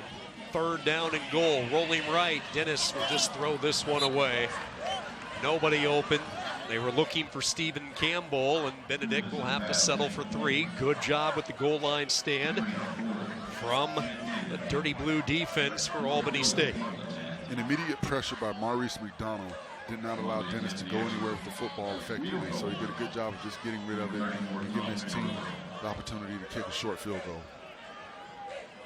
Picarillo on for his 2nd field goal. He connected from 25 yards earlier.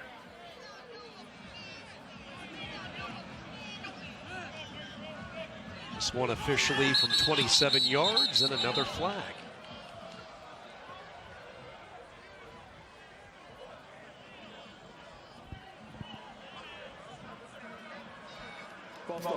Offense, number 71, 5-yard penalty, 4th down. Uncharacteristic mistakes inside the red zone has Chinnis Berry displeased.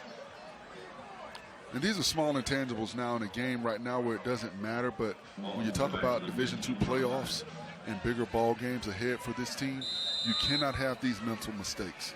They can be the difference between winning and losing a football game.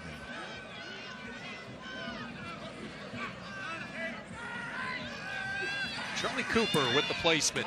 Piccirillo, kick on the way, has been accurate all season. Tom Piccirillo, a fascinating story. He transferred in from Division III powerhouse Mount Union in Ohio, so you factor in the legacy of Mount Union, what they have been able to do, and then he jumps into Benedict. This is a young man that has not lost a regular season college football game. Two pretty good programs at the D3, D2 ranks, and he certainly has been a weapon for Benedict, who has been good in all three phases throughout the course of the year: offense, defense, and then the special teams with Piccirillo.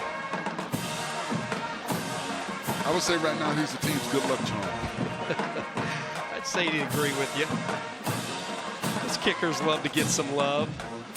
And he's done both kicking and punting this year. He took over the punting duties midway through the season.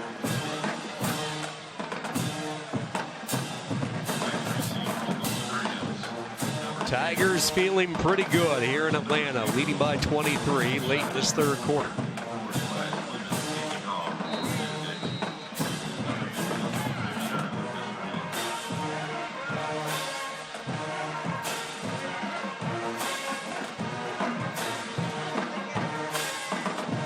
Lucas Wynn sends it airborne, caught at the 10, past the 20, 25. Rashad Jordan takes it to the 31-yard line, and that's where Albany State will start. Jordan slow to get up.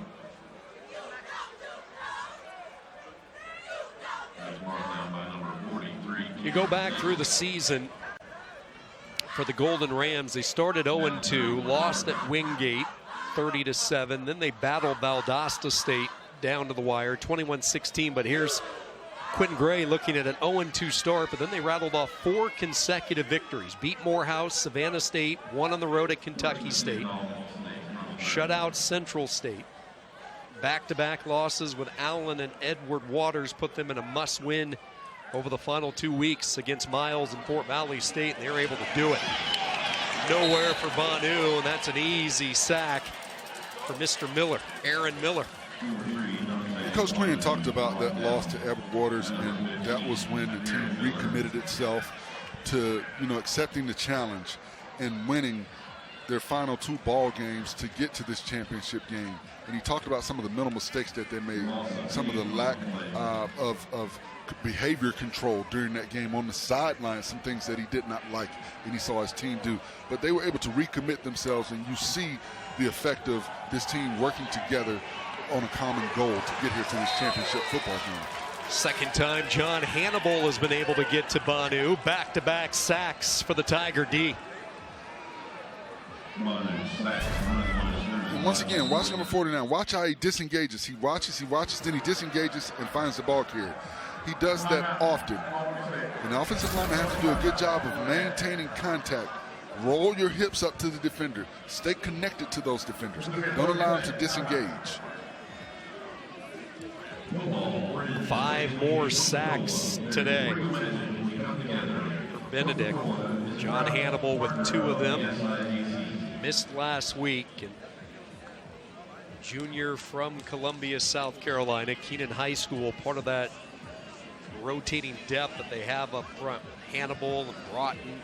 We haven't really talked about the true freshman Joshua Barker today. Charlie Moorhead, Danellis, Defensive Player of the Year in this conference.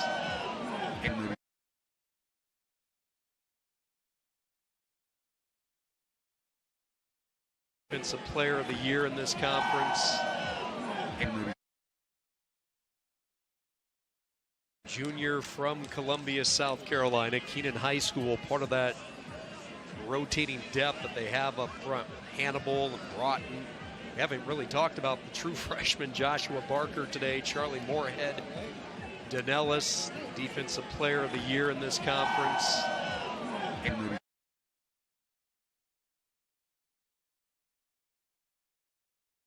For the first time, and all of the other special things that he's done when he's had the ball in his hands. Benedict marching one quarter closer to a successful defense of the SIAC Championship. This defense, the Purple Swarm, wreaking havoc like they have all year. All Tigers after 3 from Atlanta.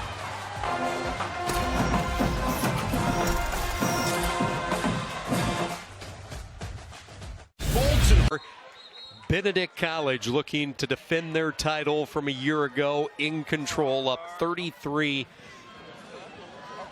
as we start this fourth quarter. Sean Kinney alongside Forrest Conley. Great to have you with us.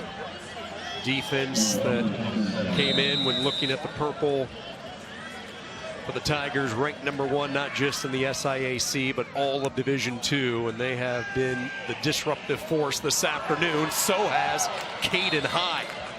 Back into the game after a cramping issue, able to haul it in despite knowing he was going to pay the price.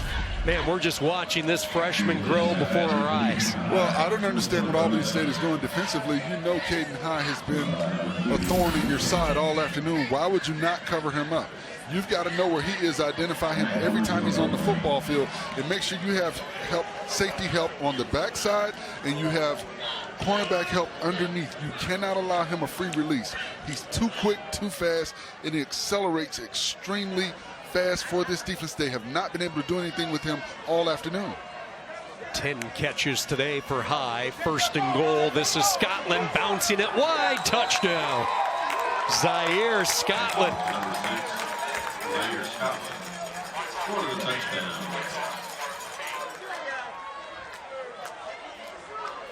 Easy vision by Scotland on this play. On the outside, he had nowhere to cut it up. He's able to bounce it to the outside. He does a good job of getting to the sticks and getting to the end zone.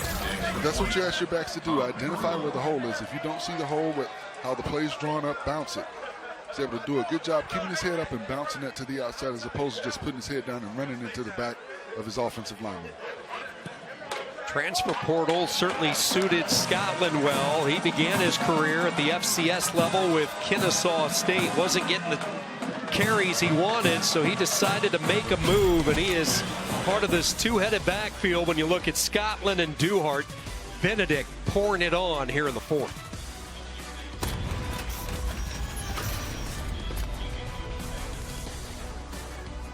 Hanging lights is really hard work and takes too much time. You need to untangle them from the box and then get high up on an unsafe ladder out in the freezing cold. Introducing the brand new Star Shower Ultra 9 Laser Light Show. Now with an incredible 9 different beautiful decorative light patterns for you to choose from. Star Shower Ultra 9 immerses your entire home with a galaxy of thousands of spectacular red and green lights, making your home and yard look more festive than ever. You can select red and green lights that move like shooting stars, or instead have your lights blinking, or choose twinkling stillness. With Star Shower, you can have lights way up high in your house where it's impossible to hang them, and it even works on shrubbery and trees. Star Shower has an automatic light sensor that will turn.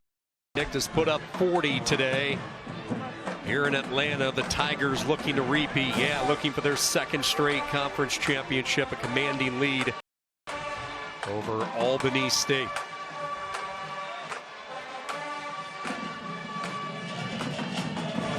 See some stocking caps on, some heavy jackets. It's not your typical day here in Atlanta. Forrest, my Iowa spotter and statistician, they're in shorts. You're all bundled up like this is a cold winter day. What's going on? It is a chilly day in the South. But see, this is getting sick weather, because you think that you're okay because it was a little bit warm earlier in the week and then it got cold, and you come out underdressed like some of you Iowa people do, and you get really, really sick. So we're just being careful down here. So. Well, 2 straight years, 2 results that are very similar when you look at Benedict. A season ago in this championship game, quarterback Eric Phoenix able to score. He put them out up to a 7-0 lead. Then the muff punt. Reginald Harden for the second straight year. Keep in mind he scored a touchdown earlier in this one. Well, special teams a year ago for Harden as he found the end zone. And then it was DeAndre Duhart, that burst of speed, racing to the pylon, the 12-yard touchdown, and Benedict was off and running. Led 28-0 at that point. They go on an a wet shower for Mr. Chinnis-Berry, and they doused him last week as well when they went through the regular season. And he had that talk with his team during the year, saying, I don't want to Gatorade back. Did you notice his expression last year when they doused him? He was not a happy camper. He was not happy, and you just won a championship. But, you know, that's kind of the personality that he has, and I picked up on that when we talked to him. He's very straightforward, very business-oriented, and you see that in the reflection of his ball club. They are very business-oriented about how they carry out what they come to do when they get on the football field and line up and play between the whistles. Second down, Isaiah Knowles getting his second series. He's the quarterback as Sincere Rodriguez plows his way up to the 30, but there's an injured Tiger in the backfield. One of the down linemen for Benedict holding a leg. So an injury timeout. We'll take a break. 13:37 to go, fourth quarter. Tigers up by 30. Kevin, where are you? Kevin! Hey, what's going on? I'm right here. I was busy cash backing for the holidays with Chase Freedom Unlimited. You know, I can't believe you lost another Kevin. It's a holiday tradition. By McDonald's. Here in Atlanta, but that has not slowed down Benedict, the commanding lead in this fourth quarter. That last injury sustained by one of their talented freshmen.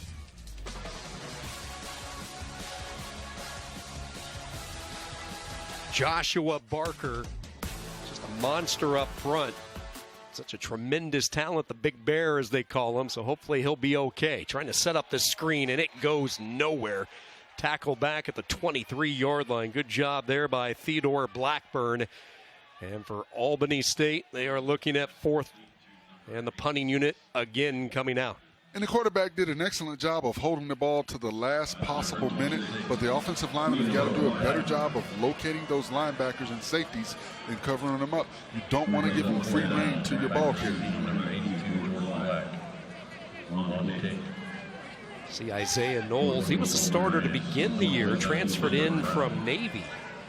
Then he got injured and missed significant time and getting healthy late in the year. Three different quarterbacks utilized by the Golden Rams in this championship game. It started with Banu, and then Sullivan came in late in the first half.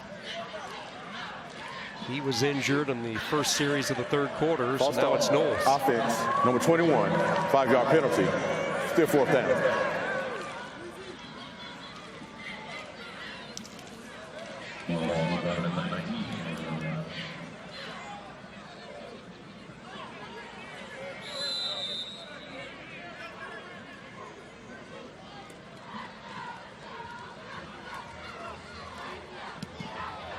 Gilbert Brown trying to angle along the near side. Jordan Black will let this one roll, and a good job by Brown on the punt.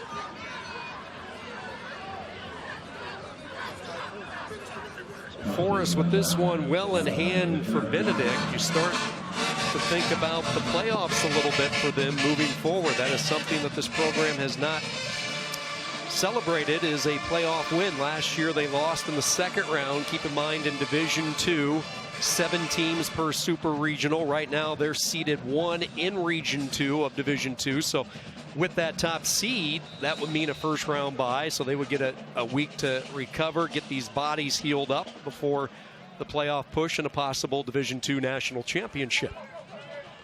And they will be a problem in the playoffs because of their ability to bring pressure defensively. And I think, once again, and we've talked about it throughout this broadcast, is their ability to get pressure with 4 and drop 7 in the coverage, to me, makes this defense very difficult to play against because they keep everything in front of them.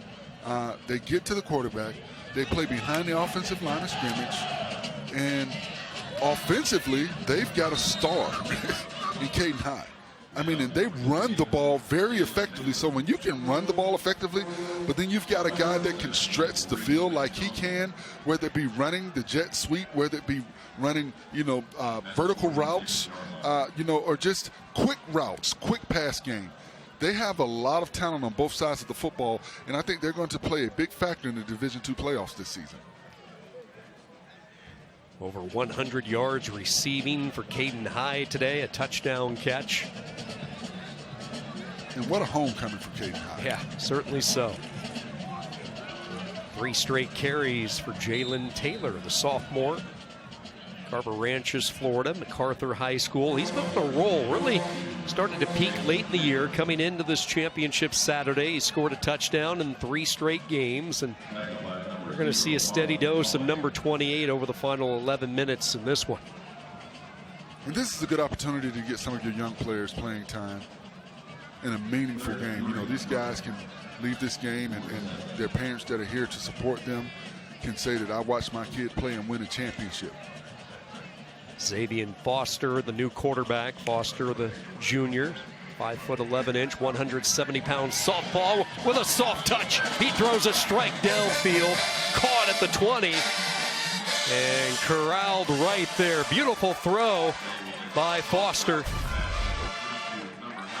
And once again, you see him, he has time. He sets his feet. He throws a strike down the field. The receivers are doing a good job of finding holes in the zone and giving the quarterbacks targets to throw to. Not only a homecoming for Caden Hyde, but a homecoming for Jabari Tucker, who prepped at Morrow, and Georgia prep. Atlanta native with his second catch of the day. Taylor trying to stretch it outside, nowhere to go on that boundary. Jaree Turner, the redshirt junior cornerback, the all SIAC performer 2 straight years, escorting him out. And a good job not to give up that edge. He hand fought him, got him towards the sideline, used the sideline as his assistance, and was able to push him out of bounds.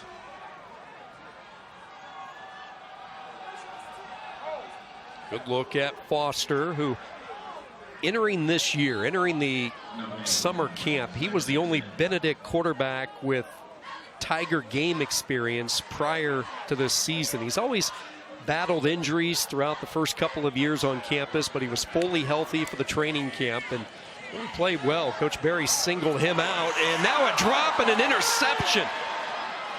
Tucker had it go right through his hands, ricocheted into the waiting hands of Jacoby Higgs. And that's all on Jabari Tucker. He nonchalantly tried to catch the football instead of squeezing it. You can't get cute. You can't nonchalant. You've got to squeeze that football, and you see what happens when you think you've got something easy and you don't. You've got to squeeze that football. And I would hate to be him coming to the sideline to talk to the coaching staff and Coach Berry about that. Second takeaway by the Golden Ram defense. That's the DQ Cheeseburger Lovers Deal. 2 singles for $5 or 2 doubles for $7. Ball is presented by McDonald's. We are in Atlanta, site of the 2023 SIAC Championship. Benedict for the 2nd straight year rolling a 40-10 lead over Albany State. 9:19 to go here in this 4th quarter. The marching Rams, despite the rain, playing on to the bitter end here as Albany State able to get a takeaway. The interception by Higgs, and it's Golden Ram offense to work. Isaiah Knowles looking for the home run ball. He's going to take a shot, and he underthrew Jordan. Pretty good coverage, though, by the back end.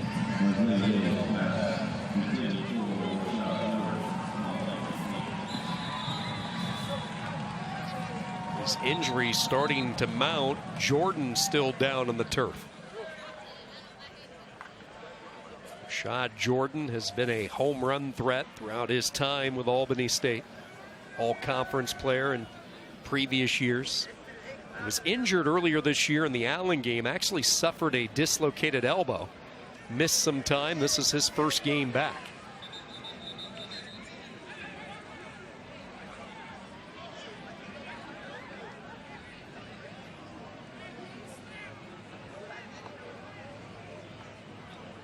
Isaiah Knowles, the 175-pound redshirt sophomore, first year here, transferred in from Navy. Had a good game against Morehouse this season, throwing for 245 yards. He's a dual threat quarterback. He can run with the football. 2020 grad of Seffner Christian Academy in Florida. He went to Naval Prep Academy the 2020-2021 year before settling in in Albany, Georgia. Hands the ball off to Malik Pierce. Pierce fighting 2, 3, 4 hard yards. Dedrick Starks, another tackle.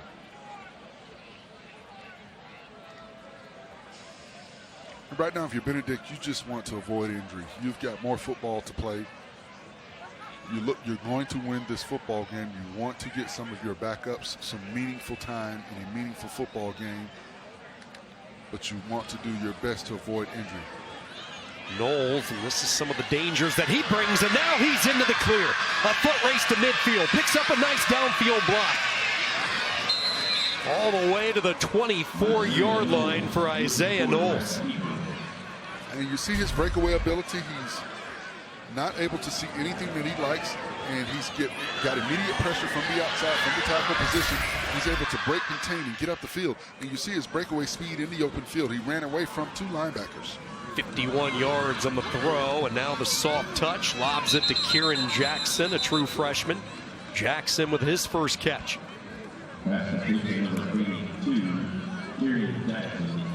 Jackson, an individual who really stepped up in the game in the win in the Fountain City Classic over Fort Valley State. Remember, there was no Rashad Jordan. He was still nursing the elbow injury, so this true freshman caught 5 balls in the come-from-behind win that secured their ticket into this championship.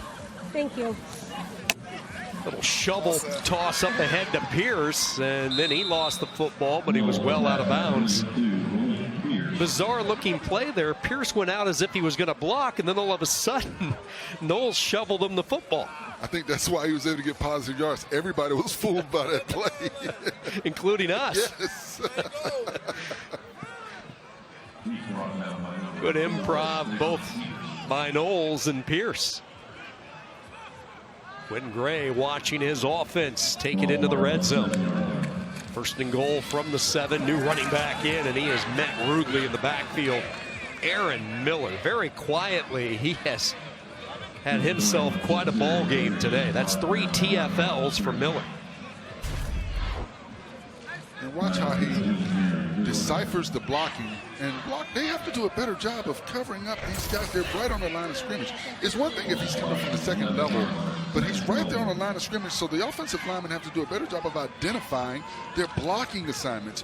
You cannot allow people like Aaron Miller to have free reign to your running back. Ball back outside the 10. They'll pitch it outside, and another hit. Boy, they bring it. That was Diego Addison, and Albany State moving the wrong way. Textbook tackle on Algernon Thomas on that play. And once again, you've got to identify what the defense is showing you. And, you know, I think when you look at this play, Knowles should have identified that that linebacker had a free downhill rein to get on top of Algernon Thomas. Fake that. Then let Thomas go out into a route. But you've got to recognize that. Addison is a local product. In fact, when you talk to Coach Barry, he believes in the gas tank mythology. That means recruiting with gas tank distance from Columbia. And there's a ton of talent in Columbia, South Carolina. Addison was one of them from AC Florida. Timeout in the action. 5:35 to go. Fourth quarter. Benedict celebrating. Desmond Howard, here to see my college football collection. Impressive stuff, little man. Geico makes it easy to insure. My car and RV too. Over Albany State, the Golden Rams had it first and goal a few moments ago, but back-to-back TFLs by this Tiger defense. And the Rams looking at third and goal from their own, or I should say from the Benedict 14-yard line. Sincere Rodriguez, the running back. Rashad Jordan back in the game. He's a slot. They also have the tight end Herndon, who has a 55-yard catch. He's the slot closest to the top. Knowles looked that way initially. Hit as he throws, and it is intercepted. Picked off. No, they're going to say it's short-hopped Addison. Incomplete.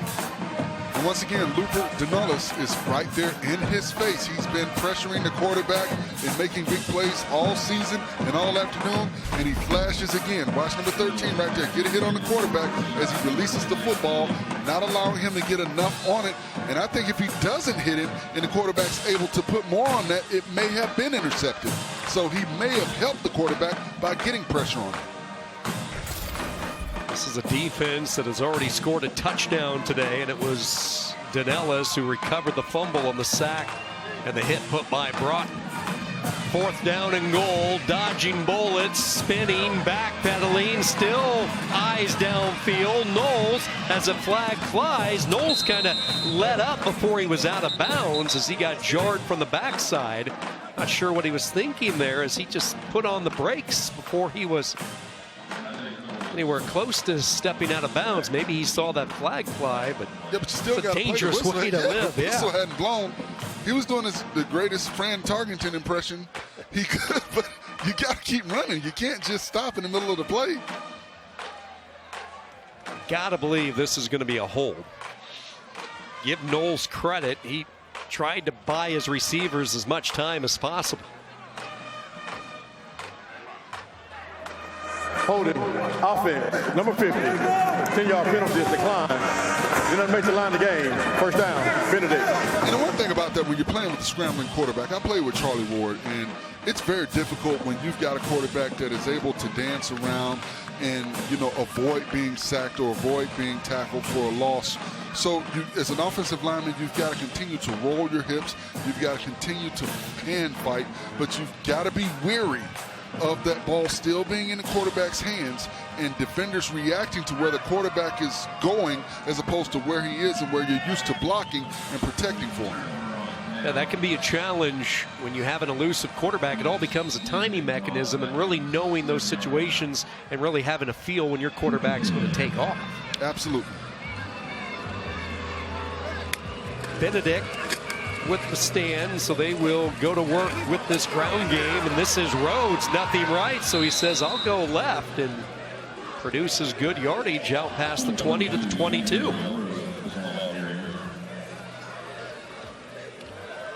And what's interesting is the clock will continue to run. We're not at the 2-minute mark.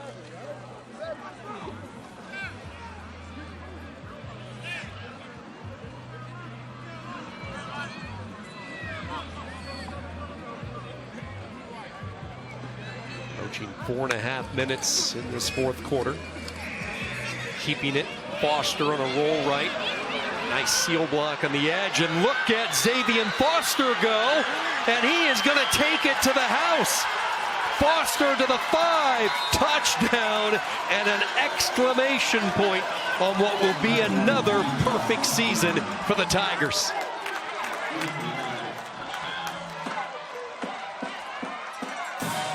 And Eric Price had an opportunity, number 31. Watch on this play right here. He has an opportunity to make the play.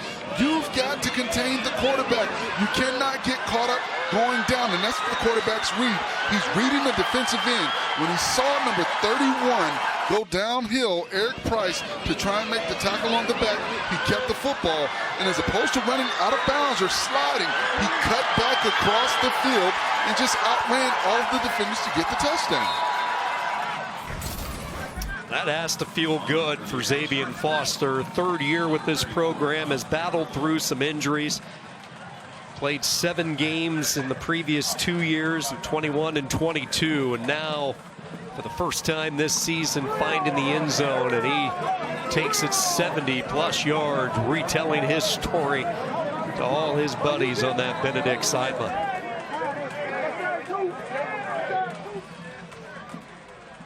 And what a story is brewing this year in Columbia with what Chinnis Berry has been able to do. Keep in mind you have the 2 HBCUs right there smack dab in downtown Columbia. 2 rivals, Allen and Benedict, located literally next to each other across the street. Allen turned in their best regular season since 2018 when the program was reinstated. For so many years, South Carolina State was the talk of the state for HBCUs, but there's something pretty special cooking with Benedict.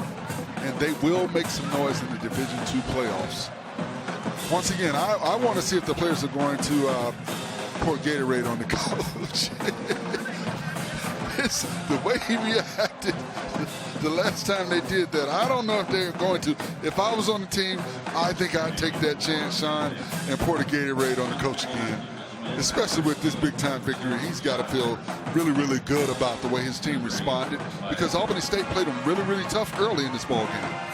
If you're going to do it, I would make sure big number 13 is with me doing it. Absolutely. You know what? Looper better be involved in that. I'm taking Looper, but I'm also bringing John Hannibal with me. I like the big fella, number 49.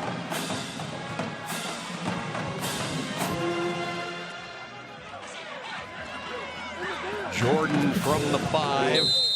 Shot Jordan takes it out to the 29-yard line. And once again, I know we're talking a lot about Benedict, but I want to also tip my hat to this Albany State program, because they've persevered. They've gone through a lot of things that the public didn't know about, that the coaching staff talked to us about, and they've been able to, persevere through that, come out and win big games to put themselves in a position to play for a conference championship. So I don't want to lose that, and with all wonderful things and positive things that we've seen from this Benedict ball club this afternoon. Proud program when you look at the Golden Rams. 15 conference titles. These two teams meeting for the 21st time, and it's really been one-sided. Albany State entering today 17-3 all-time against the Tigers. Last year, the two teams part of the Eastern Division of the SIAC. They met with Benedict winning 24-20, but you push the fast-forward button ahead 13 months, and a completely different story today. Rodriguez gets 3 on first down, 2nd and 7, 3.5 to go here in the fourth quarter. Back to Rodriguez. This guy is a load. He is a big back, has a low center of gravity, and the future is bright for this true freshman, and the future bright for Albany State. And what coaches are looking at now, the game is, they're not going to win the game, but they're watching players. They want to see who's going to continue to give effort, who's going to continue to play hard. And that will be the foundation of this team next season. Throwing the ball, whipping it out far side. Knowles able to throw a strike. It's Devon Dorsey, the transfer from Miami, Ohio, was part of Chuck Martin's squad for several years. Young man that Coach Quinn Gray has known since he was a baby, he was telling us. Back to the Florida A&M days as a Rattler. Devon's mother and Quinn Gray friends, and young man they tried to get for several years and finally able to pull him from Oxford. First down and 10, deep ball out there, love it, juggling, but he can't reel it in. On his fingertips, but could not control it. Good play by the defender to get his hand up and possibly block Lovett's view. I like the defensive player, number 39, getting his hand up in the air, Jeremiah Jennings, and maybe blocking just enough of Lovett's view where he couldn't find the football until it got to him.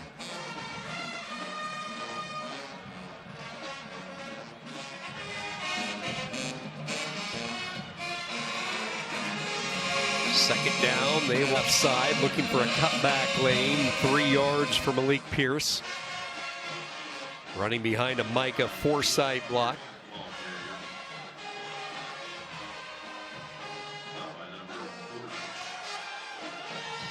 Albany State will close out this season a record of 6-5. Benedict now 11-0.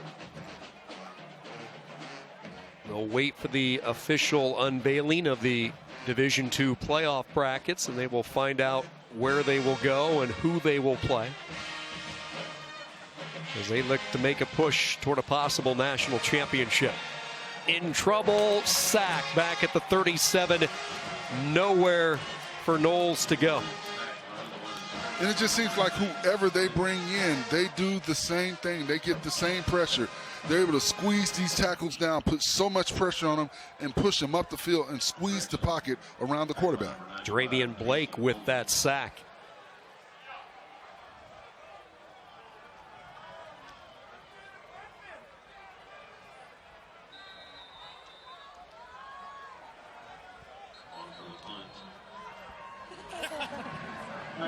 Look at some of the numbers today. Benedict with 7 sacks, double-digit tackle for losses in this game. Their offense has put up 563 yards.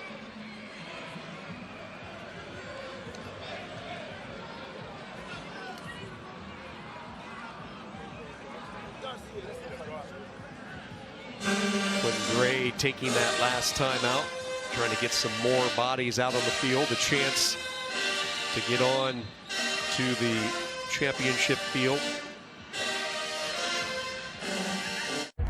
Football is the game of life, and it brings a community together. White, black, boys, girls. Flag, tackle. Football can revive communities. That's why I think, football is on the right path. Community with football is very accepting and loving to people who enjoy the sport. Win or lose, they do it as a family.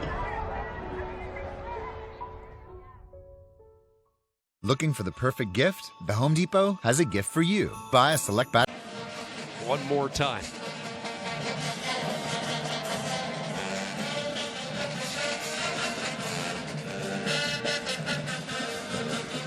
Best punt of the day. Holy smokes, terrific punt here by Brown as he uncorks it over the head of Black and through the end zone for the touchback. Well, sad news last month. Albany State lost one of their great ones.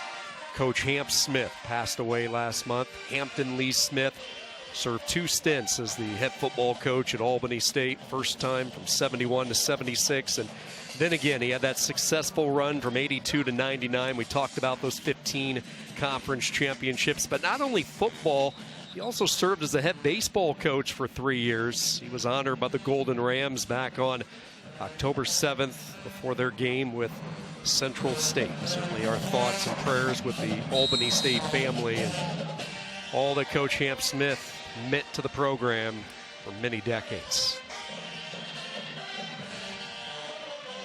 Victory celebration for Benedict.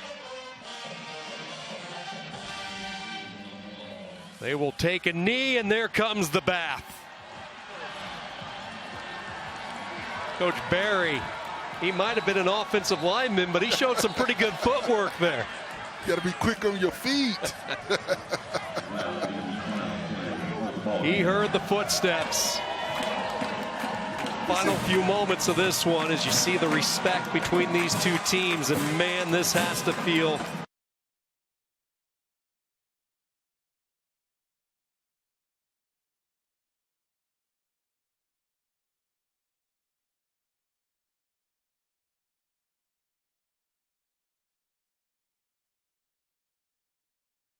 for 20 years, 26 years as an assistant. He says to go unbeaten once was remarkable. To do it twice, he could only imagine, and now it's a reality. And it's almost like he appreciates it a little bit more this year.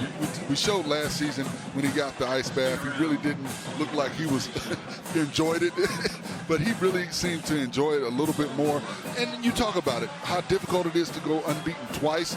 So to go through what his team went through and persevere. We talked about the perseverance of the Albany State Ball Club, but him to persevere and go undefeated once again with this tough SIAC schedule, tip your hat out to this program as well. And it's going to be interesting to see how they do and how they fare in the Division II playoffs. For the second straight year, Benedict College out of Columbia, South Carolina, your SIAC football champion, 47-10. Your final score. They cap off another perfect season. And you look up and down their schedule, only once did they really have a close game, and that was their October 7th game at Miles. They won by a field goal. everything else via the blowout. That's how dominant this team has been throughout the course of this fall. And it all starts with their defense and their ability to apply pressure consistently and constantly from every area of the field. The defense doing their thing today with the sacks, the TFLs, just pushing the opponent in negative plays, getting them behind schedule.